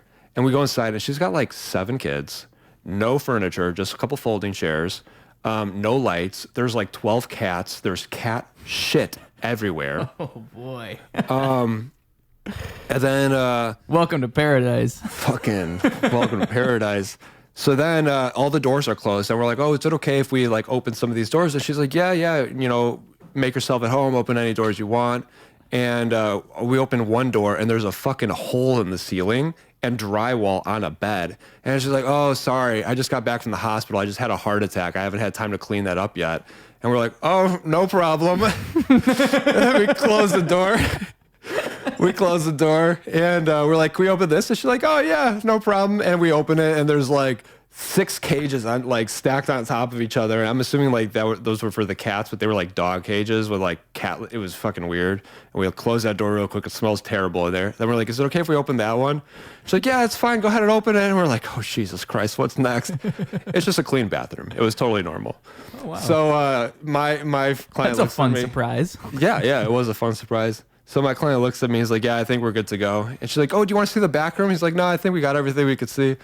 And so we're heading downstairs and, you know, he's decided he doesn't want to see the downstairs unit. He's like, let's just get out of here. And another one of her I don't exactly know. It might have been a son, it might have been a boyfriend. I don't know what it is, but he like tried to come in when we were going out, and it was That tight. It was that tight thing. So we kind of all squeezed by each other, and we just hear him go, "These motherfuckers not buying this place." He like shouted it up the stairs, and we looked at each other like, "He's right. He's right." We certainly aren't. Yeah. So that was probably the craziest fun house that I ever gone to. I'm never gonna forget her just be like, "Yeah, I just had a heart attack, so I haven't been able to clean up my fallen ceiling yet."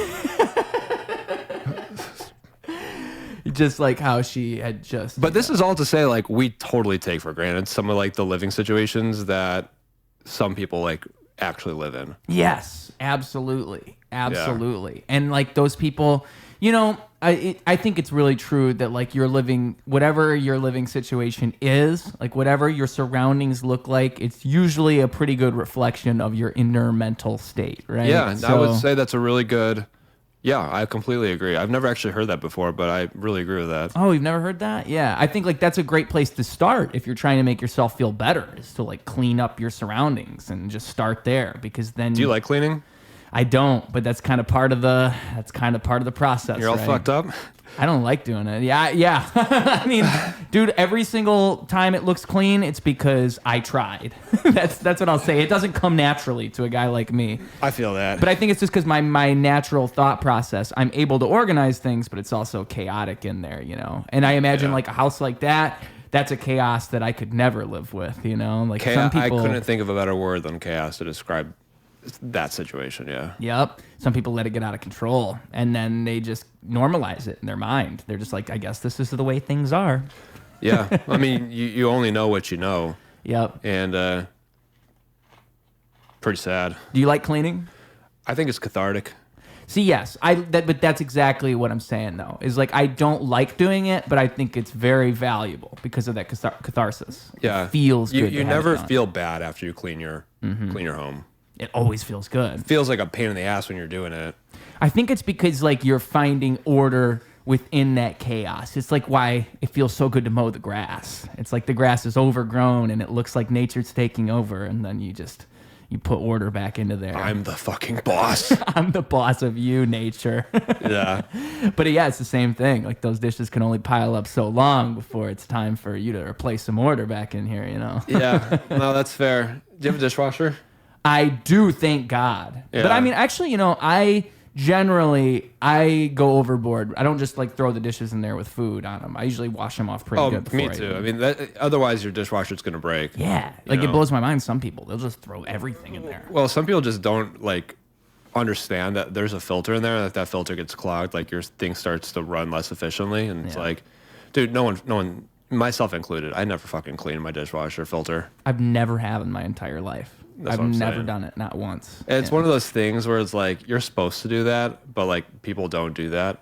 And like I think you should change your air filters if you have a furnace. That's like something that if you own your furnace, you should totally change your air filters, because like it'll last for a really, really long time. Same thing with like hot water tank. If you have a hot water tank and you like periodically maintain it, that hot water tank will last for like 20 years. Where the like average lifespan of a hot water tank is like 7 to 10 years. Really? So you could get a lot more years out of things with basic maintenance. Guess what? Still don't do it. Because like it's such an inconvenience and a hassle. That Ain't nobody like, got time for that. Nobody's got time to flush a fucking hot water tank. Are you crazy? Get a fucking hose, link that shit up, turn on all the faucets in the house, drain it, refill it, wait for it. No, fuck that. I'm just gonna let it run. Yeah. I think at least in these apartment buildings here, they come out and they change the filters in the heaters like Do you every have few a months. furnace? Yeah, furnace is in the closet in the other room there. Yeah. Oh, that's good that they do that. I mean, it makes the air quality better for you as a tenant. It's going to make it run more efficiently for you too, so it heats your place better. Yeah. So if your management company does it, that's honestly really impressive. Oh, they don't a lot of places. No. Huh. Because of what we're talking about. Nobody's got time for that. Is probably what they're thinking. I think a lot of times it comes down to a matter of resources. You know, like so for example, I live in a 900 unit building. Whoo. A lot of units, and our maintenance staff is really great. Like they do a really great job of like accommodating things that break and stuff like that. But they're still dealing with 900. There's like 12 of them.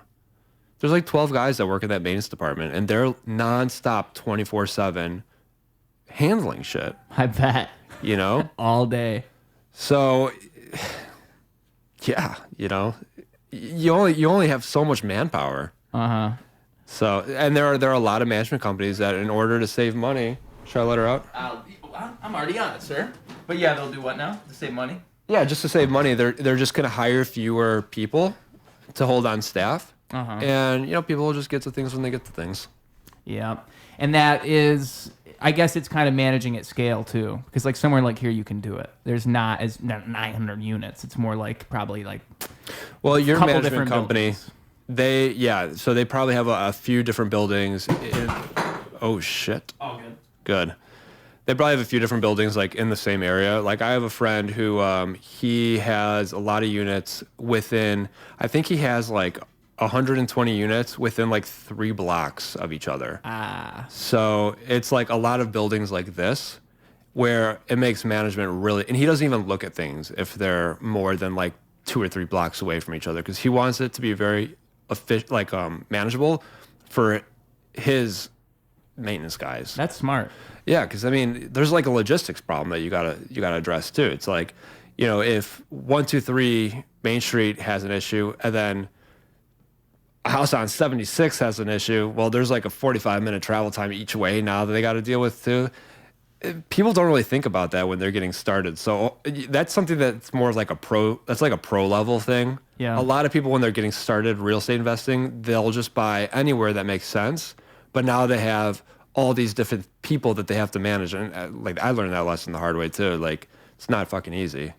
Yeah, because it's like you're on call like 24/7 too, right? It's one of those jobs where you kind of can never not be involved to some extent. Like you kind of have to be. If you're a property owner, I have to imagine like if any problem comes up for one of these things, you have to be able to respond. And so it's such and such amount of time or else, you know? Yeah. So, I mean, I've definitely like, I'm definitely not the best property manager, but there's been a lot of growth from the very beginning when like you don't, because like you don't know how to do things unless you've done them before. And then once you like do it a few times and you start to have like a system and a process down, you know how to like address things. It gets easier. But like in the beginning, it's like, you know, if a tenant sends you an email saying, hey, this is broken, and you miss that email, and then like you gotta just wait. You just gotta wait for them to email you again, I guess. Like I think you'd have to if you miss the email? Oh, like if you never see it, like you saying you never see it at all. Say like they send an email or a text and like you never see it. It's like, well, better hope they text again. Wouldn't you just have to check your email? Isn't it like that type of thing where you just failed to check the email, or would it be like? Oh, do you know how many? You could just miss it. I receive an absolute absurd amount of emails a day. Do you want to guess how many unread text messages I have in my phone right now? There is an order to the there is an order to the chaos. There's order within this chaos. Take a guess at how many unread text messages I have on my phone right now. I'm gonna guess if we total 5,000. No. Okay. 5,000 unread text messages? Yeah. That's crazy. I probably got a really crazy high number just because I don't open them. But what's yours? 981. 981. See, but that's like in how much amount of time? Usually when they get to 1,000, I'll hit read all. I have 495. I've never really checked. Dude, my man. Fucking fellow. A lot of it's group chats. So you just never open them. Yeah. I tell my mom has created like 1,000 group chats for like me, my mom, my dad, me, my brother, my mom, my dad. Oh, that's me, wild. my brother, my mom. Like every variation. Mom, how am I supposed to keep up with this? Well, I tell her, I was like, if you want me to know something, don't put it in the group chat. So my brother, like, he just texted me this morning. My mom sent this link. Like, it was like a video from the island that my family's from in Greece from like the 60s. And she sent it. It was a cool video. But my brother said, he's like, by the way, I'm sure you didn't see this, but check this video out. It's pretty cool. Because like if you want to get a hold of me, and I've told my mom like 1,000 times, but like she just loves group chats. And it's like, I don't open them. Yeah, how could anybody see? That's one thing I think about when it comes to like again, I guess managing at scale is like once your operation becomes big enough, like you would probably want like a second phone, a business email, like, software. Yeah, software. Is that the key? That's the That's answer. the key. That Yeah. makes sense. You 'Cause can- need software. how would that help that process? What would it do? So for example, well, let me ask you, for example, how do you pay your rent? Through like online. I just pay online. Yeah. A software. Yeah. So that how do you put in a maintenance request? Online. I can call though. You could call, yeah. Yeah. So I instruct all of my tenants to, if they have a maintenance request, put it online so that there's an actual record of it. Like my phone's typically on do not disturb anyways, so it's best to put it online. And like that's something that like you have to train your tenants up front. This is the best way to do something. If you have a problem, please put it in this so that I could get addressed. And that way, like, it creates a note of it. It creates a separate push notification to me, letting me know that there's an issue going on, and it'll continue pushing me till I resolve it. So that's, and like that, the software I use is a software that a lot of people use, but there are a lot of landlords that literally just don't know it exists or are too cheap to spend $7 to pay for it. So $7 a month, something like that. Like it's a monthly. it's like $7 a year. Oh, a year? No, maybe it's $7 a month. I forget exactly. Because yeah, $7 a month. Like you expand that to annually, it's still less than $100 a year though. If that's Yeah. what it is. Yeah, which Yeah. isn't bad at all. No, it's not bad at all. A lot of brand new landlords, though, like especially in year one, because rent typically goes up over time, and that adds up really quickly for a property owner. So, say for example, in year one, for example, maybe you don't really have any cash flow. Maybe like you're breaking even. But if you raise rents, and if you say you have like 4 units and you raise rent $25 a unit per month, well, now you go from $0 a month to $100. And then in year two, if you do another $25 raise, well, now you've gotten a 100% increase in your positive cash flow. Even though it's only $25 a unit, it's a 100% increase. Right. So a lot of times in the beginning, when there's no profit, they'll cut corners as much as possible because they're like, oh, it's just 2 units, like I'll handle them. But like 2 units plus having a normal job plus having a life, like shit starts to add up quickly. They cut corners just because they're not seeing profits, and then they feel like what? Like they just didn't have savings beforehand, and so they're trying to like make it. Well, it just comes down to a business decision where it's like, well, I only have 1 building, so I'll handle it myself, and like, you know, blah blah blah. I'll just have my tenants Zelle me or give me cash, And that's where the problems. That's where the problems really arise, is right there. Yeah. Because then all of a sudden you've got a whole bunch of random new problems probably popping out of that one. It's like a hydra just popping out with heads. You know? Pretty much, yeah. It's a tale as old as time, though. Like people will always try and do things what they think is simpler, only to make it more complicated than it has to be. And you're kind of creating like a workflow by having them all go through the website and the software. I see. Like it makes it all aggregate in one place. Like it's all right there, rather than like being in this chaos of 100% random Zelle payments and random text messages. And yeah, that's kind of why you need to like stream it into things like that, like even email. People don't use email so much anymore, but it is like you should. I get a lot of emails. You gotta use email, folks. Yeah. It's worth it. Yeah. But you'll miss some. That's where we get started here, is you gotta, how do you not miss emails? Like you must just have to comb through them. That must be the lesson you learn, is to comb through the ones you missed or something. Like what do you even do in that situation? It hasn't really happened to me personally. And the reality is like emails will get missed from time to time. But like, let me put it this way. If you were my tenant and you put in a maintenance request, email's not the thing that's going to get my attention. Yeah. The software is going to get my attention. Yeah. It's just different, you know, like if you get 100 emails a day, but 1 ping from a separate software, you notice that 1 ping. Mm-hmm. You know what I mean? Yeah.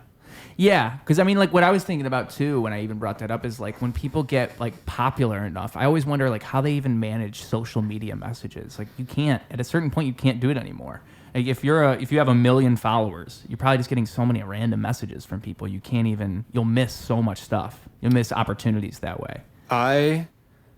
So, I mean, like, I have a pretty big social media presence, and 99% of my business comes from Instagram. I bet it does. Yeah. And every now and then, like, you have a video, and this is what I was talking about earlier with Joe Rogan. It's like you have this average baseline of, like, what a video does, but every now and then you got something that's, like, 100x. Mm-hmm. And there are, like, I use a software called ManyChat. Are you familiar with ManyChat? No. You ever seen, like, put a keyword in, and then, like, a message is sent to you? No, I've never heard of it, no. If you look at my Instagram, like, it's literally every post. Like, comment the word interested, and I'll send you details about this property. And it's triggered, like, an API is triggered, and it sends a message from me that says, like, you know, this is blah, blah, blah, whatever. Oh, nice. Yeah. So most of my videos will have, like, 10 people comment, 15 people comment. But every now and then, you have a video that has, like, 100 fucking comments. And every one of those triggers a new message thread. And, like, ManyChat's a helpful software because, you know, when people message me back, then, like, it sends it to my primary inbox so I can see it. But even still, like, you know, there are situations where I'll get bombarded with, like, 30, 40 messages, and, like, Instagram can't even handle that.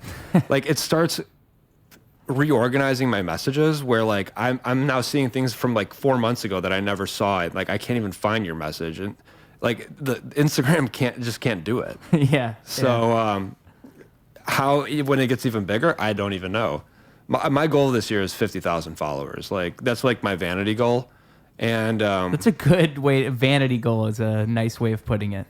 Yeah, well, because that's really all it's about. That's really all it's about. I mean, my most viral videos almost never get me clients, period. Yeah. They're just purely entertainment. Conversely, like, I could have a video that has, like, 5,000 views, and I have gotten, like, 4 or 5 clients from a low view video. So it really comes down to, like, is what you're putting out valuable? So there are definitely posts. I mean, I definitely, like, post a couple, like, rage posts that just crush.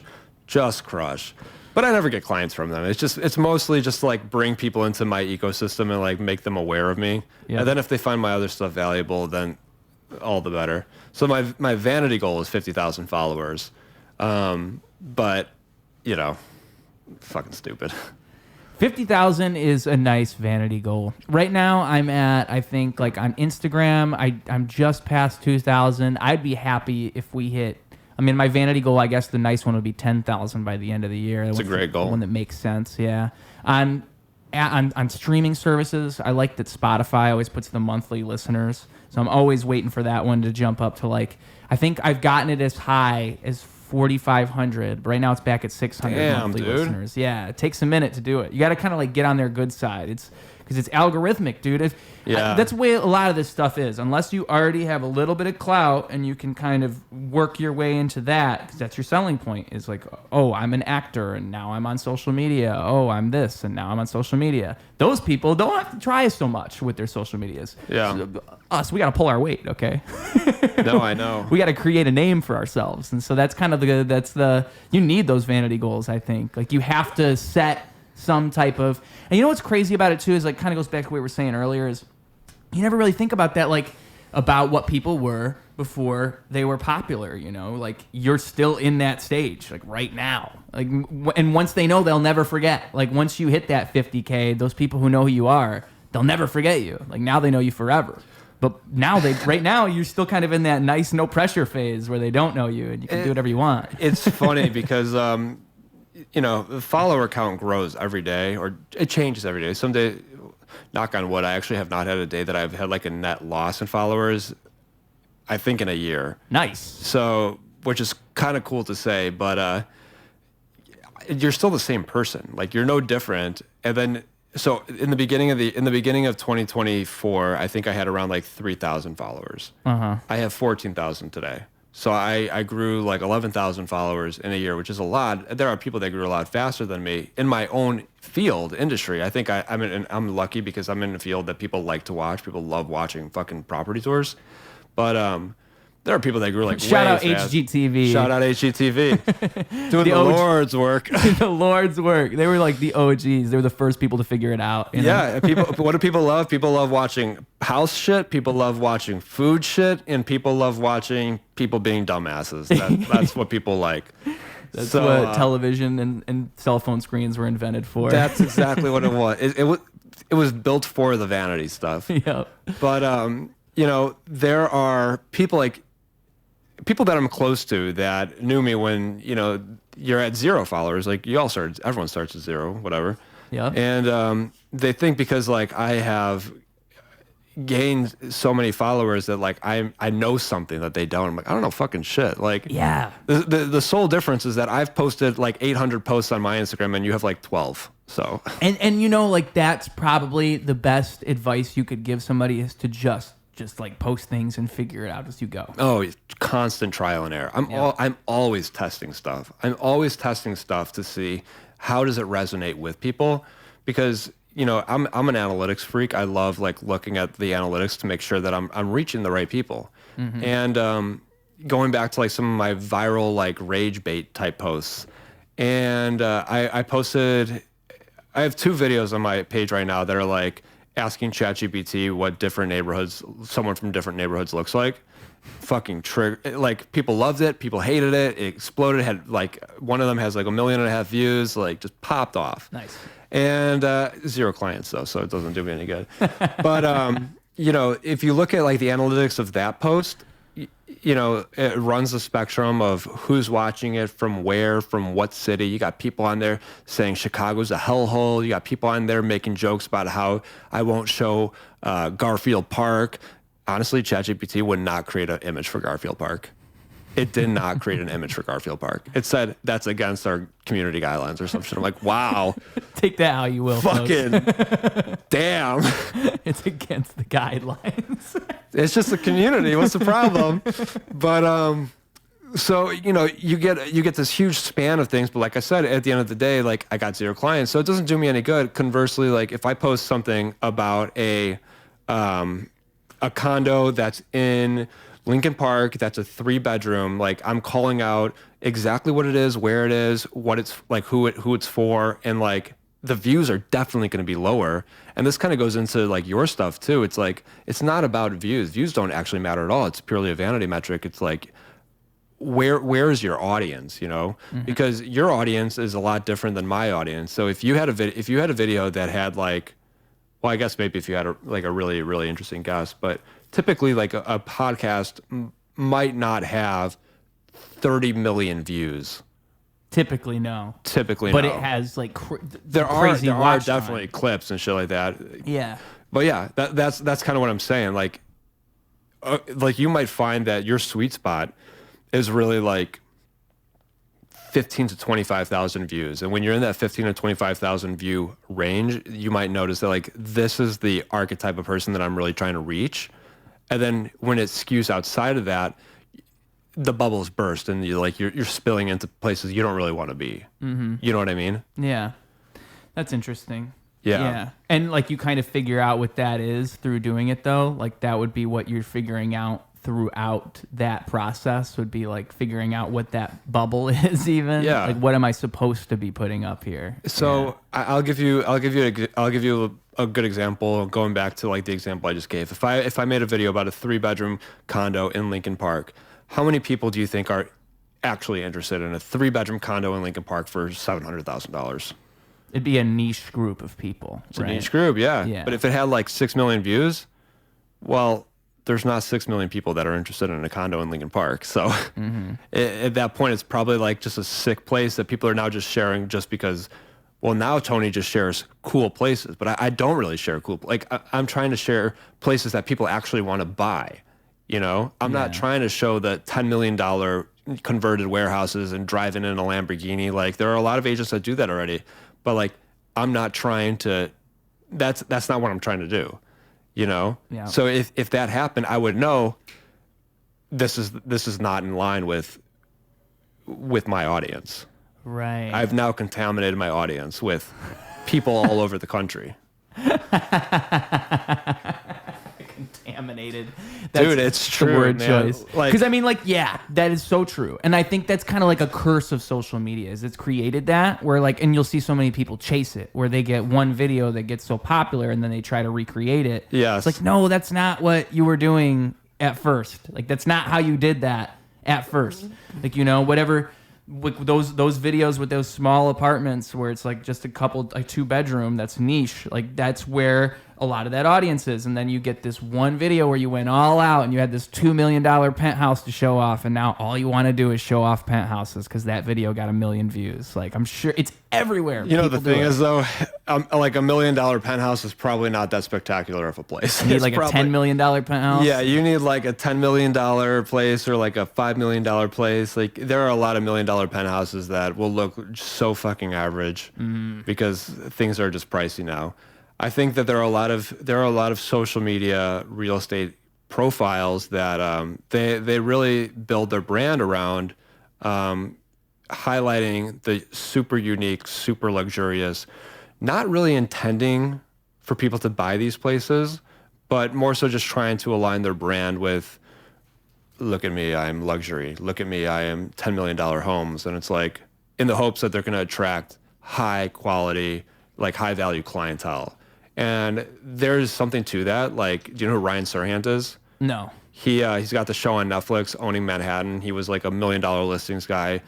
If you saw a video of him, you'd be like, oh, I probably recognize this guy because his personality is like over the top, gregarious type of thing. But he got started doing like $30 million New York City penthouse tours on YouTube. And like, obviously they explode.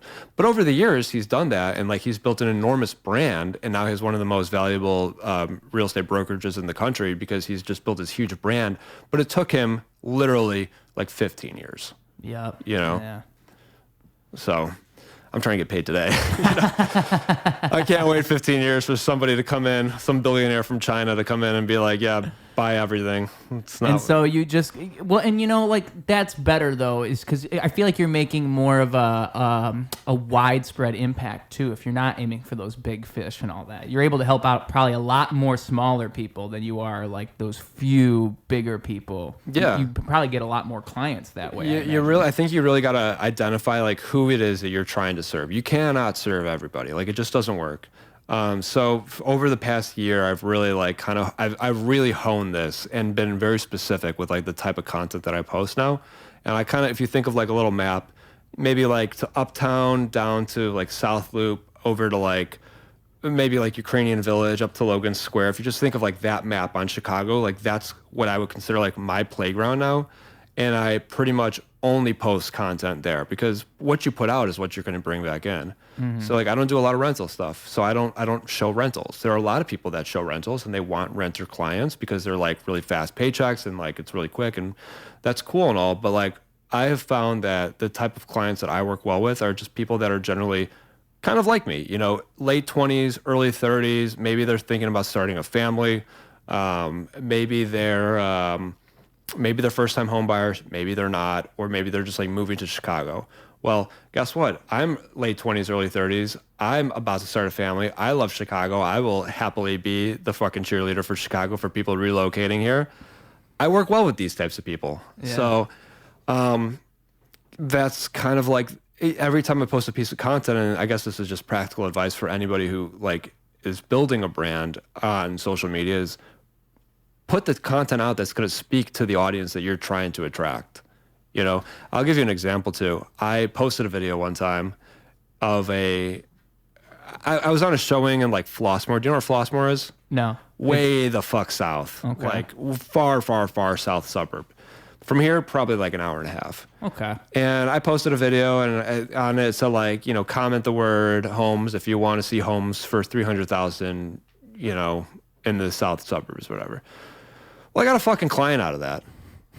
I don't want to go all the way out there. Like, I don't want to do that. So I learned pretty hard. Like, if you're going to put something out, be prepared for it to come back. You know what I mean? Interesting. Yeah. And And you have to be thoughtful about those posts too. Then, like you kind of have to start being more. Because I think at first you're not so thoughtful about it. I not think at all. at first when you start posting, you just kind of start throwing things at the wall and Yeah. seeing what sticks. Yeah. Just trial and error. But again, that's why you have to start, because you would have no idea what to post if you're 10 posts in, and you would make those mistakes. You learn from those mistakes. It's good that we can share these mistakes so people can learn from us sharing, right? Because I mean, I think there's a million pitfalls.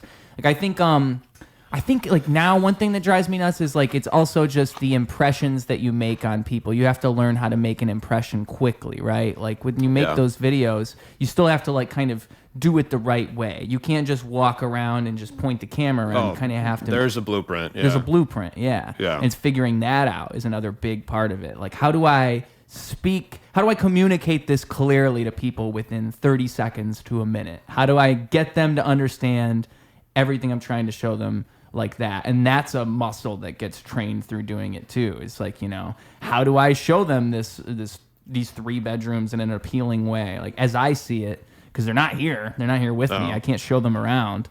So that's another. I feel like that'd be another thing that you'd have to figure out. But I could see how you would. I'm trying to think of like.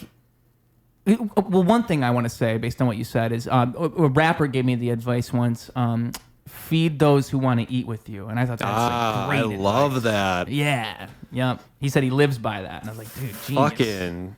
Because there's so many people who don't. Like that's the part of it that's really true is there's so many people who won't understand what you're trying to do. They won't even get it. And they're not what you're concerned with. Yeah. You just go for the people who are going to go for it and the people who will understand it and the people who need it. Yeah. And it lines up perfectly with what you just said. Like you got to make what appeals to them. Can you say that one more time? Feed those who want to eat with you. Fuck, that's good. Yeah.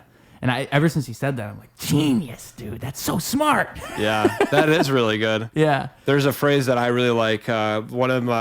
His name's Nick Moody, by the way. Shout out Nick Moody. I'll have to look him up. He's a rapper in New York. Okay. Great rapper. Nick really Moody? talented. Yeah. Nikmoody. Yeah. Super talented guy. I'm going to drink some beers and listen to him this weekend, I'm sure. Hell yeah. But one of my favorite phrases in real estate, because like in real estate, there's literally hundreds of ways to get clients.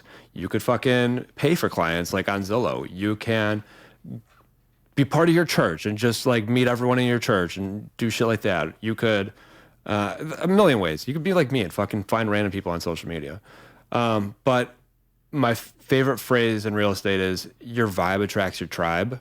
Ooh. Yeah. So like I've kind of made my brand with like voiceovers. I do property tours that are voiced over, not like the high profile professional videographer.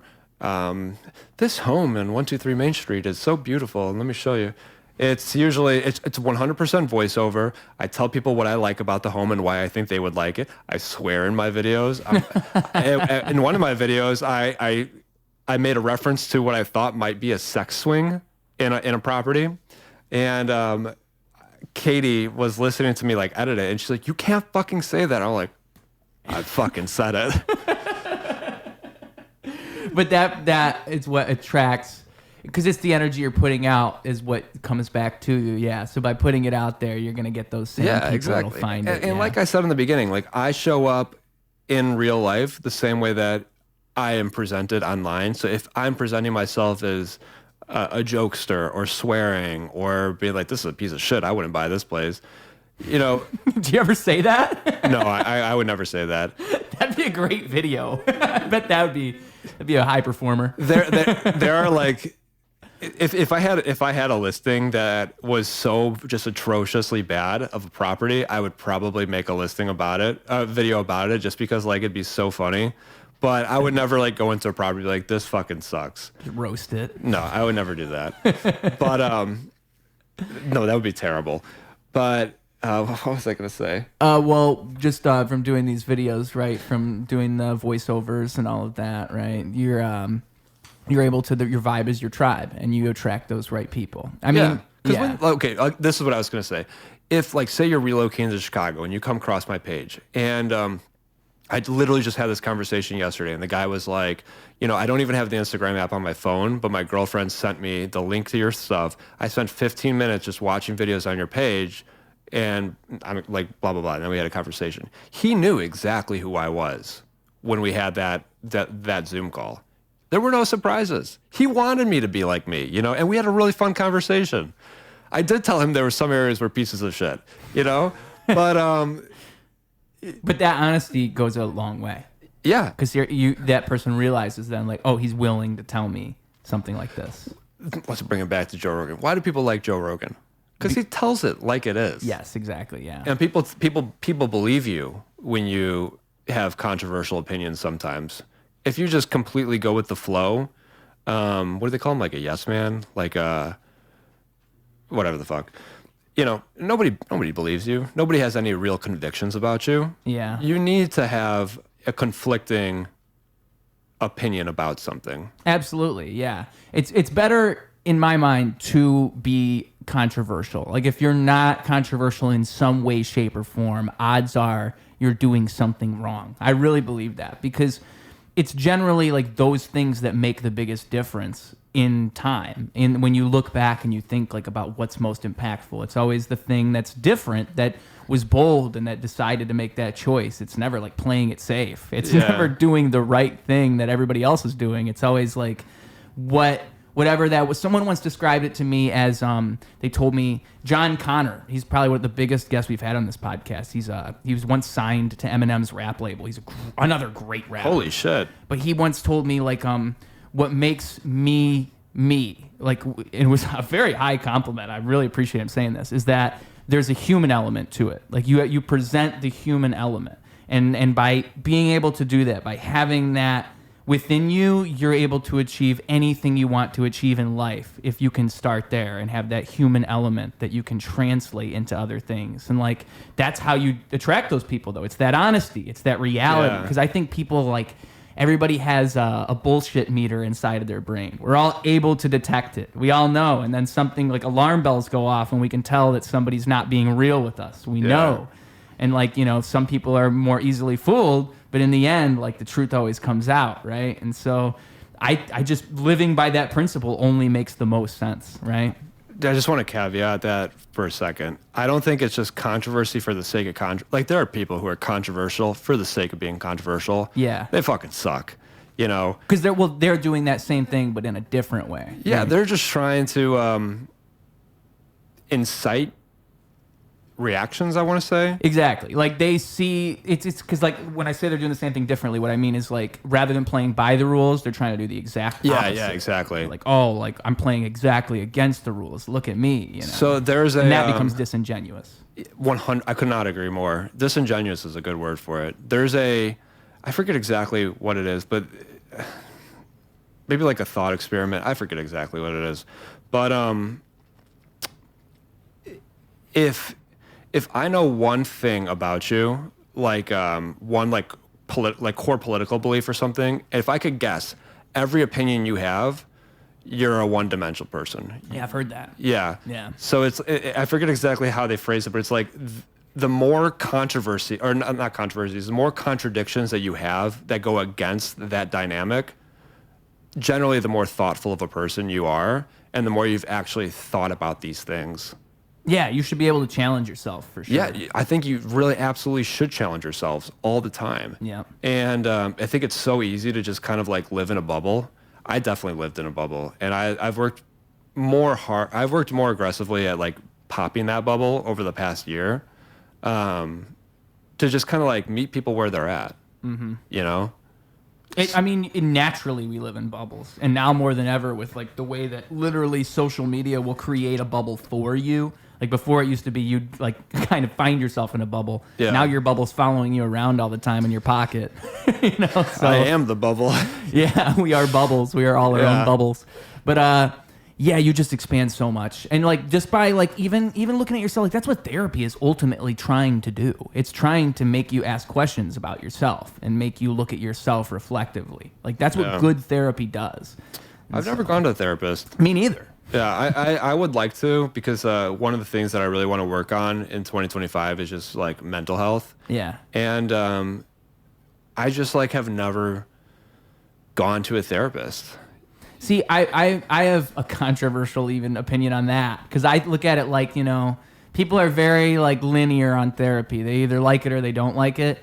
Really, the truth is like there's good and there's bad in there, and a lot of people just get rubbed the wrong way. They have bad therapists. And like that's what I would warn anybody going to therapy is like beware, because a lot of people who even have good therapists, they end up with that therapist. They went through a couple ones they didn't like. It's just like any industry. You know, there's good doctors, bad doctors, good realtors, bad realtors, good lawyers, bad lawyers. You have to weed it out. And I think that then it gets a bad rep because like there's these people who really are kind of, they need therapy themselves, and that's why they're a therapist.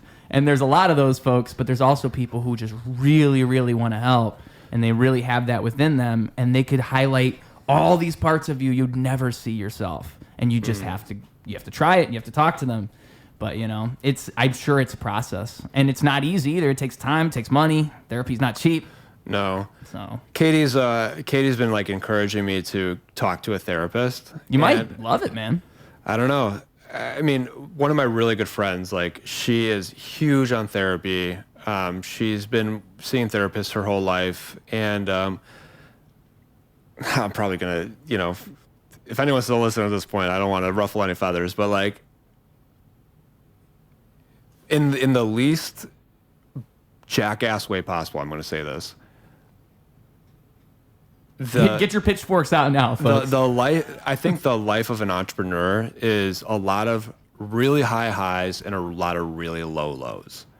And like, I'm not convinced that a therapist can understand those low lows unless they themselves have been an entrepreneur. So I find that it's more comfortable for me to go talk to other entrepreneurs who are literally in or slightly ahead of where I'm at right now, so that they can help shepherd me through the low lows. Does that make sense? Yeah, I would say that in a way that's its own form of therapy. 100%. It's not a licensed therapist, but it's like it's a peer that I can talk to. Yeah. That understands the emotional trauma that comes with being self-employed. Exactly. Because like there are months with no income. You can there are literally months where like I'm working nonstop and making $0, and like until you actually do that, it's a hard thing to comprehend, and it could be followed by like a shitload of money, but like to work for 2 months nonstop, like 12 hours a day with $0, that's a crazy thing. Yeah, that's a crazy thing that only a psychopath would tolerate. And you need to talk to a fellow psychopath. You need to, well, I mean, there's a book that I read. God, I can't think of the name of it. It's called How to Think Like a Psychopath or something like that. I forget the name of it. It's a red book. But I learned a lot about like psychopathy in that book because like I'm kind of a psychopath. And psychopathy is a exponential scale. I think it's like a scale from like 0 to 16, and like 16 is like the John Wayne Gacy's, the fucking, you know, the Hall of Fame. The Hall of Fame, yeah. And like 15, even though it's right below 6, like the difference between a 15 and a 16 is like astronomical. But like because it's exponential. It's exponential, yeah. But like a lot of CEOs and presidents of the United States and surgeons and like high stress positions, mostly entrepreneurs, they all tend to score pretty high on the psychopath scale. I'm certain. Yeah. Well, and that's kind of like that's the ultimate like catch of it all. That's like the crazy thing about life to me is that like there has to be something wrong with you for you to be driven enough to achieve like true Dude, you're success. kind of a psychopath. Yeah. I know I am. If you like put pen to paper and you're like, holy shit, I have been doing this for 6 years and I've been rapping for this long and I'm still fucking doing it. You're a fucking psychopath. Yeah. Like, welcome to the party, my friend. And there's something beautiful about that, though. Like, there's something. I couldn't agree more. I think that like it takes a certain brokenness to make greatness. Like you have to have that duality of man within you. You know, you have to know those low lows, and you have to know what's within you. You have to have that crazy drive that other people just don't have. Do you want to hear a great quote that I just heard the other day? Sure. Are you familiar with Alex Hormozy? Mm-mm. He's kind of like a business guy on YouTube. He's got a really, really great podcast called The Game. He loves philosophy, so he uses a lot of quotes. But he said this story. A young man goes to a samurai master and says, "How long must I practice to become a master?" And the master says, 10 years. And he says, "Okay, what if I work twice as hard as everyone else?" And the master looks at him and says, 20 years. And the young samurai sits back. He's like, "I don't understand. If I work twice as hard, why would it take me twice as long?" And the master says to him, "If you have one eye on the goal and one eye on the destination, you'll never find your way." Let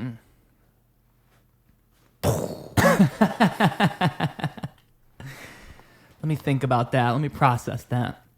Because I think like that's phrased like, what do you call those Buddhist koans, I think they're called. I've literally never heard that word in my life. Zen koans, and it's like the Sounds teachings. made up. No, it's real. All right. This isn't something I made up in my basement. Okay, this one is real. This isn't something I wrote for a rap song. Okay, this is real. I swear to God, I read it in a book once. Zen koan. Okay. All right. The internet will be in my favor. Okay, this is going to be. You can go on Google, type in KOAN. It's real. All right, koan. I'll die on this hill. Okay, I believe you. I believe you. But anyway, the whole idea is that it's an impossibility. It's something that is like, it's meant to draw you towards Zen or draw you towards enlightenment, and like all of these sayings are like that. It's always like I wish I could think of another one right now. Like there's one about like an ancient samurai teacher. Like every night he would go to dreamland, and that's how he would. They asked the teacher like, how did he become so smart? And he said every night he went to dreamland. But like then they go to dreamland, and what they learn is completely different than the teacher.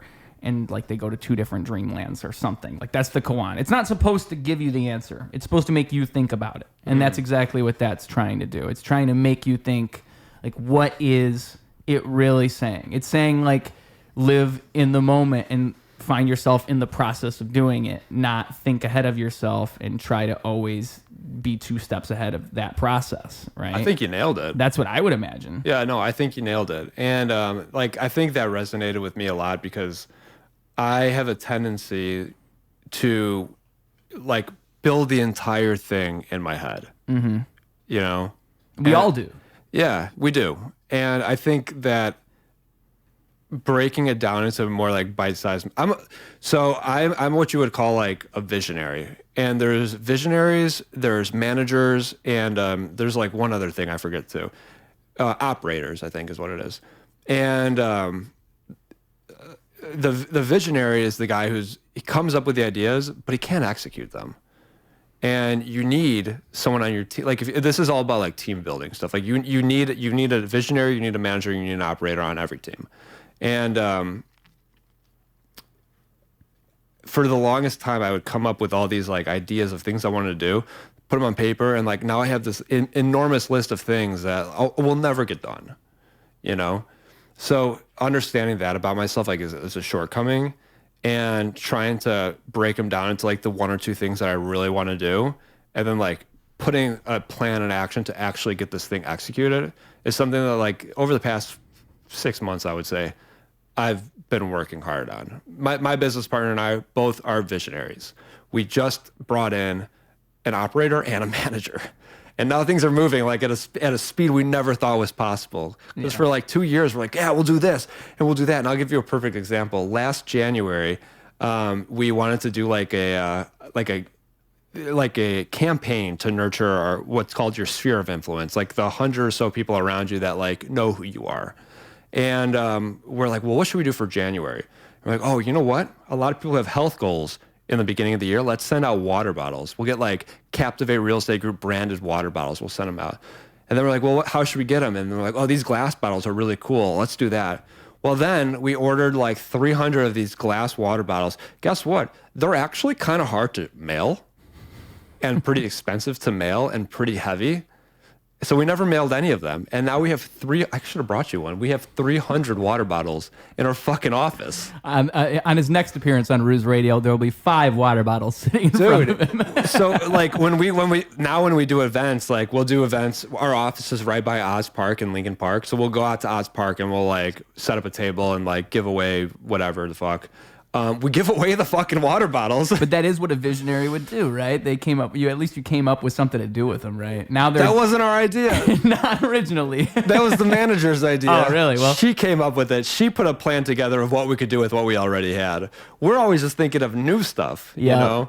Yeah. So there's a fallacy in like entrepreneurialism, and you have 3 choices. You could either do something more, you could do something better, or you could do something entirely new. The process you're supposed to follow is more, better, new. For example, if you're a business and you're under $1 million in revenue, you should probably just do more of what you're already doing. If you're a content creator and you don't have a huge following, you should probably just post more. Up until a certain point, you just got to do more. But at a certain point, more doesn't really get you that benefit anymore. You just need to get better. You need to do it better. Like you're going to get a better return by improving what you already have rather than adding more to it. If you're posting 20 times a week, a 21st post, not going to really make a big difference. But improving your post would make a big difference. Okay. And only after you've done those 2 things, then do something new. Most entrepreneurs, at least most visionaries, they just do new. Yeah. And then you never have an opportunity to actually do more of something or better of something. And that's the reason that a lot of businesses fail too. They just constantly try new things without ever doing what's already being done. Wow. That's very interesting because I think that lines up with that psychopathy though. A psychopath would always want to do new things. Yeah, it's fun. You know, it's the shiny object syndrome. Yes, and there's always another shiny object on the horizon. That's right. Always. Do you see how shiny it is over there? I wonder let's go take a look. Yeah, but then you lose, like you never, ever, ever figure out where you're currently at. Like you never, ever find like that's kind of my problem in ways is like I've learned like, you know, I'll tell you like if you ask me what kind of music you make, I'll say a rapper. But like you don't even want to put yourself in that box in my mind. Like you just make music to make music and then whatever comes out comes out. I just happen to make a lot of hip hop centric things. Yeah. But like, you know, through that, like there's a fun creativity to it, but then I'm always doing different kinds of stuff. So it's like you never want to do the same type of song over and over and over again and become that thing in my mind. But I know I'm not like other people. Like I just couldn't do it myself. I wouldn't want to make the same song 10 times in a row. It would drive me crazy. I'd rather make 10 completely different things. Yeah. Because that's how my mind works. Like I want to challenge myself. I want to like do something different because that's where the real creativity lies. It's like figuring that out. What's the next new thing? I would like dude, I want to write a book one day, bro. Like, I got aspirations here, okay? It's hard to box all that in if you're truly creative. There's people with like 5 or 10 things they want to do at all times. Like they'll tell you, oh, I'm a comedian, I'm a filmmaker, I'm an actor, I'm a manager. It's like you can only do so much. There's only so much bandwidth in your mind. So it's really, that's the hard part. If you're truly creative, is like figuring out how to hone it in and not just let it spread out into, because eventually you overload yourself. You have to figure it out. Fucking amen, man. Like, that's the truth. And that's like, you know, and it's just, it's something I find the more and more you study greatness, like real, true creative individuals, it's always that. It's always that their mind is just working on like so many different things at once. Like, and they just found a way to channel it into the right things. I think that's really what it comes down to, is like putting the blinders on and having something to actually channel the energy into like a direct spot. And like what you said like about a magnifying glass. Yeah, a magnifying glass. Yeah, but like by doing that, you can take baby steps towards whatever that ultimate goal is. Like what you were saying about like picking things that you can do and then doing them. Like that's exactly the right thing to do if you're a visionary and you're seeing 5 years in the future. You don't just end up there. It's like a bunch of baby steps that lead to this different process. So, but how do you get there? You know, like some great advice It's in Jordan Peterson's 12 Rules for Life. But I'm finally reading that book because I've heard him I've probably consumed so much of that dude on the internet, but I've never actually like read the book. And one of the rules is like, what is the rule? I think it's talking about, it's about improving yourself, but it's like saying like, pick one thing at a time that you can improve, and that's something that you can do, that you would do, and then do that. And then slowly through doing that every single day, you start developing a natural process of doing things differently. Like if I say to myself, if you would be happier if you lived this way. That's the real thing about it, is figuring out how to do what would truly make you happy. Like it's what would lead me towards a better future. What's a choice I could make today that would make my life better tomorrow that I would do? Maybe I would go to the gym. Maybe I would clean. Maybe I'd clean the room around me. Whatever that thing might be, it's like you slowly introduce this into your life, and then you get closer and closer to whatever that end goal is, rather than this lofty end goal that just hovers over your head all the time. Yeah. You create an actual pathway towards it. Like that is the only real answer in my mind. Like, that's kind of why the 3 days a week, or 3 episodes, an episode every 3 days, 10 episodes a month. That's kind of why that exists too, because it creates that. It gives you a real concrete thing to say and then stick to, rather than just having like whatever it is. Because I'm telling you, man, it's torture being a true creative, as they say. Okay, it's torture. You want to do a million things. I get that, man. Yeah. So who's like who would be like the biggest, what's your dream guest for the podcast? Yeah. There's a few people like that come to mind. Like I would think it's people that would just be like, damn, this is awesome that I have you on the show. Joe Rogan's obvious, just because I've just consumed so much Joe Rogan. It'd be crazy. Jordan Peterson would be cool. All kinds of good questions you could ask a guy like that. Andrew Huberman, if you've seen any of his stuff, he'd be really a little bit. Yeah, he's a little dense for me. Yeah, definitely very dense. But like that's, in my mind, like it's the fact that he can even think that way blows my mind. The fact that he can think with such clarity and then like cite so many different things all at once. Somebody like that, I feel like would be real interesting to pick their brain for a little bit. Just because there's so much there's so much wisdom to be found in whoever it is that's specialized. Like I'm trying to think of people who aren't so big in like the podcast world, because there's people outside of podcasting that you'd want to talk to. Like I think that's the more interesting answer. It's like if you could pull somebody in, talk to anybody. Eminem would be a cool one. That'd be cool. He was on Mike Tyson's podcast. Mike Tyson has a podcast? Hotboxing with Mike Tyson, yeah. What? Yeah. I did not know that. It's very good. It's a very good podcast. Yeah, I bet it is. But really, it's like so crazy because his character development over time has been like out of this world. He used to be a guy who would bite ears off. Now he did a bunch of mushrooms, and now he's all spiritually enlightened. Mike Tyson is. Yeah, he is. Yeah, and it's just crazy to hear the way he talks about things, because he's he's way wiser than you would imagine. Like you're like, wow, Mike Tyson is actually. Let me ask you a question. What's your profit? Jesus Christ. You're talking in Mike Tyson voice now. Talking in Mike Tyson voice now. What's your process like for finding more guests? Like how are you finding more guests? I imagine it's like a net, just like I was describing before. It all starts somewhere. So what happened was I did an open mic, and then it became comedians. I had a couple comedians on that I met at that open mic, and then boom, you kind of just work from there. You show up and you meet more people like you. It's making sure to always bring it up or mention it or like create the opportunity. Like be smart enough to do that. Be present enough to do that in the moment. Like that's what I've learned. So like when I met you, I bought this microphone I'm talking on from this man here. So when I met you, I made sure to say, oh, by the way, I've got a podcast, blah, blah, blah. If you're interested, I'd love to have you on, just because if it's anybody who does anything, that's a great thing to say. And that's like how the net expands. And those in-person interactions are way more valuable than just reaching out on social media. So that's the other thing. Always say it in person if you can. To be fair, he said that, and I was like, yeah, sure, sounds good. Never thought I'd actually be. But then you DM me on Instagram, and you're like, no, actually, I was serious. And I was like, oh, actually, sounds fun. Yeah, let's do it. And it's that DMing too, though. The fact that I remembered and that I DM'd you. So it's like creating creating that with people. I think that's the answer. And then it's like reaching out, because I think if I had a manager, like one problem that I experience right now is I know there's not enough.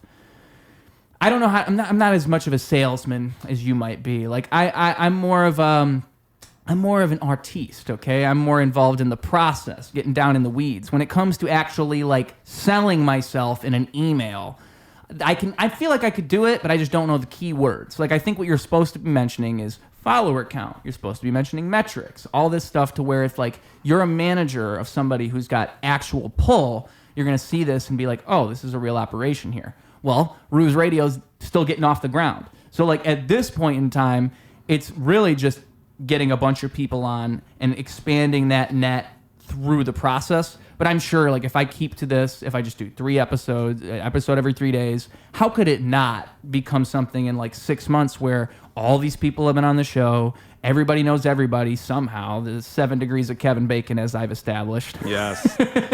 And so that plays itself out naturally. It's trusting that process and just allowing it to work, but also maintaining activity. You have to still work for it. You still have to say to everybody, hey, if you want to come on the show, you know, it's the only way you get an episode every 3 days is by scheduling them. So I have a challenge for you if you're open to it. All right. And because you don't really need to be a salesman. All you got to do is be proactive. What I would challenge you to do is spend an hour or 2 hours and maybe comb through all the guests of the Joe Rogans and the Mike Tyson and the Theo Vaughn, like all the early guests that they had. Yeah. So maybe scroll back a little bit, make a hot list of names, and create a template message. You could even have ChatGPT help you with it. And just a simple DM. Hey, I'm the host of Ruse Radio. It's a podcast. We talk about XYZ things. Would you be interested in having a conversation with me? End scene. Don't offer payment. You don't think I should offer payment? Nope. And you're going to get a lot of no's. And like for me, you know, I post a lot of property tours, but I'm always asking agents, hey, I like your listing. Can I do a property tour? And I get no all the fucking time. And I even tell them, I get hundreds of thousands of views on my videos sometimes. And they're still like, nah, I'm good. But it's just a constant, can I do this? Can I do this? Can I do this? To new people, and you'll get yeses, 100%. And all you need is a couple of big yeses. And then you're like me, and people are asking you now, can you come and film my property? Because they've seen the success. Yep. And that even happens on a small scale. You just need one, man. You need one big whale. Yeah. And if you can just sit down for like an hour, 2 hours and make a hot list of people that you want and just copy and paste that template, boom, boom, boom, boom, boom, someone's going to say yes. I guarantee it. See, this is the thing is like a lot of these people, when you reach out, you're reaching out through an agent or something like that. Like I imagine there's a certain verbiage that I'm supposed to be using. No? A lot of these people are managing their own Instagrams. Mm-hmm. Yeah, the you're right. power of an Instagram DM, it is unmatched. It is unmatched.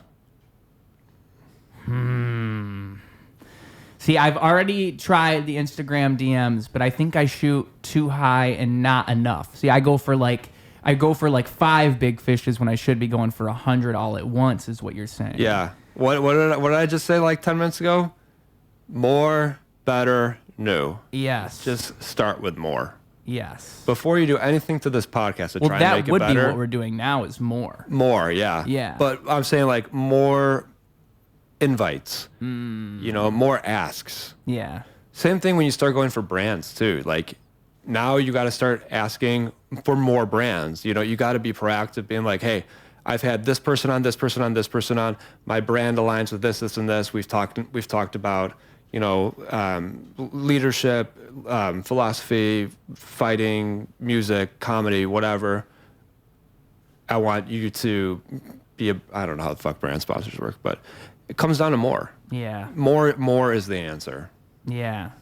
Yes, because it's like you're casting out more hooks, and then one of them, if just one is a bite, that's enough. Because exactly what you just said. Then people start reaching out to you. Yeah. Because even how are you going to do 3 a week? You're going to run out of people if you don't continually, aggressively, persistently ask people to come on the podcast. You should see how many comedians are around this city. I think it's actually impossible to run out. Like I keep finding more. I'm like, But what you the want hell? you want different pools of people though. Oh, absolutely. You know? And you have to, like what you just said, you have to aggressively keep going after it, more and more people. And I am like that, where like any comedian, if every time I do one of these shows, like if I go to one of these open mics or anything, if I have any in, I always say, here's my business card. I do a podcast. Would love to have you on, blah, blah, blah.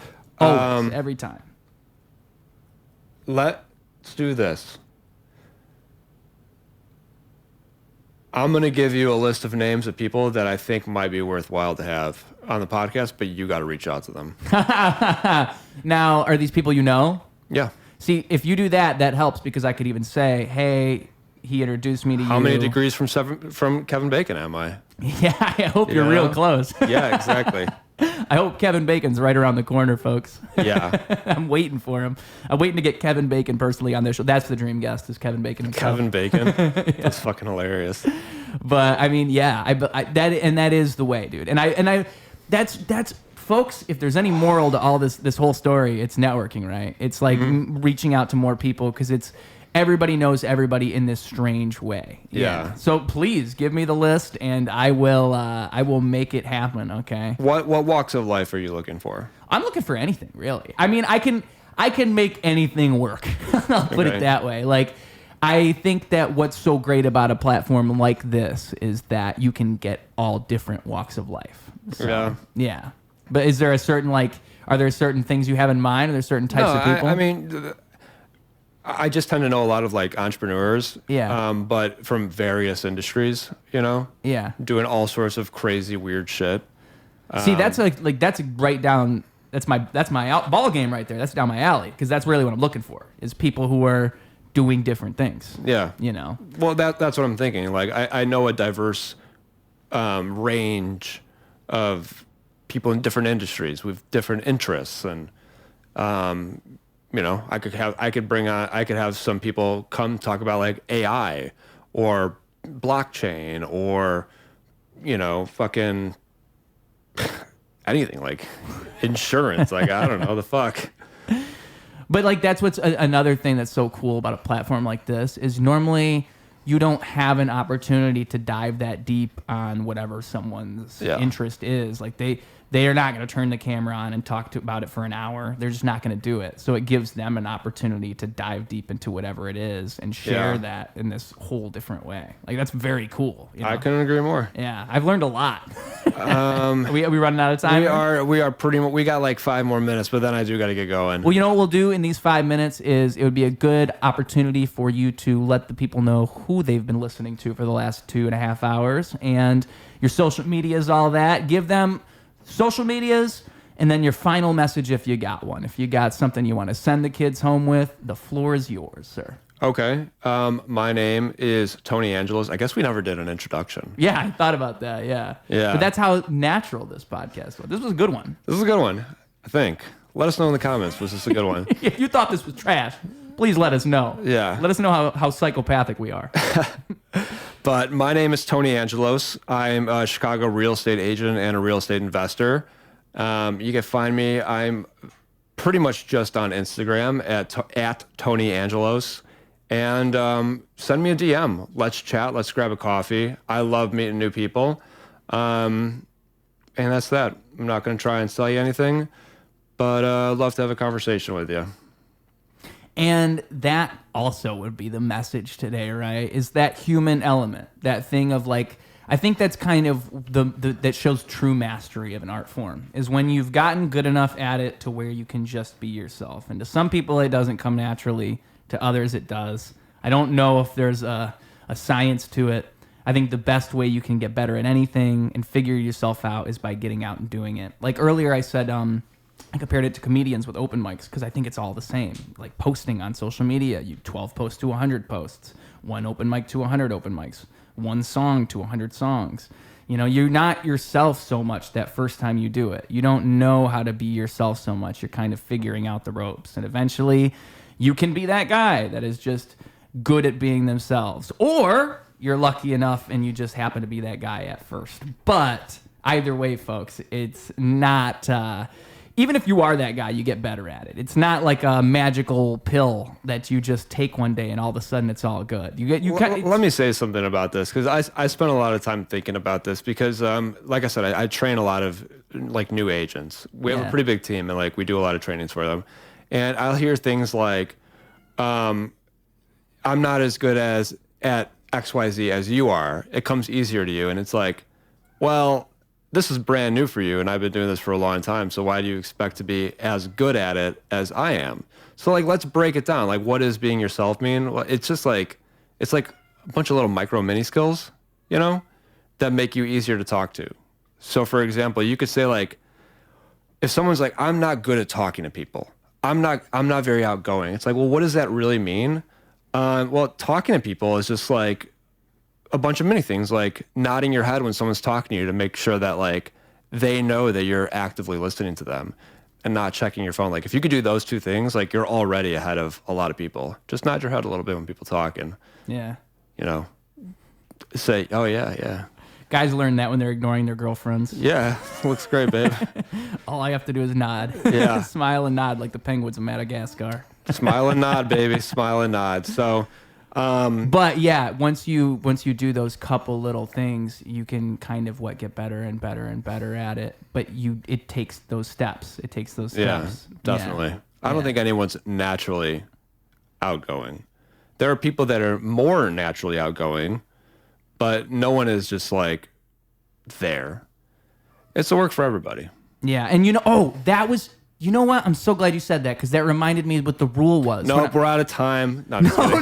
This is how we'll close it. This is perfect. It puts the cherry on top, because the rule that I was describing with that making yourself better through steps by steps is to not compare yourself to someone else, to who someone else is today, but to compare yourself with what you were yesterday. Oh, I like that. I've heard that before. Yes, and that's perfect, because then it's always you against you. Exactly. And you challenge yourself and you get better, and it's like, well, why does he have the skills that I don't have? Because you didn't challenge yourself and work towards those skills, and you have to start doing that. You can't just compare yourself to success all the time. Actually, you know what's interesting? You know how people say like you're the average of your 5 closest friends? Yeah. So that's actually incorrect. There have been a lot of studies about this, and what people have found is that you are like the average of the 5 people you compare yourself with the most. So, because I would hear that, and then I'd be like, well, Gary Vee's like a multimillionaire, and he hangs around with like nobodies. He hangs around with backpack kids. Yeah, like he doesn't hang around with anybody. So like that doesn't make any sense. But it's actually who you compare yourself to. So like you can be selective on who you compare yourself to. Wow. And like little hack, if you're trying to improve your life. And this is why I go back to like the therapy thing. And I was like, I just want to find somebody a little bit ahead of where I'm at, because it's kind of like it's like pulling yourself forward, just like inch by inch, rather than me trying to go to like an Elon Musk who's worth $500 billion and be like, if I'm not as rich as Elon Musk, I'm a fucking failure. That's an unattainable, unrealistic goal. Like, let me put it in perspective. We're closer to being worth $1 billion than a billionaire is to Elon Musk. Like, that's how far apart it is from everything. Like, that's crazy. Yeah. So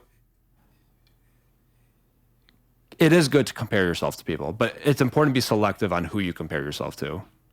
Does that make sense? Yeah. Success scales. Oh, yeah. That's a buzzword. I like that. Yeah. And with that, folks, thank you for being here, sir.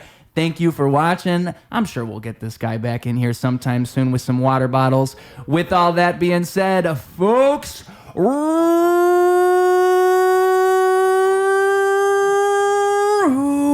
Radio. Clocking out.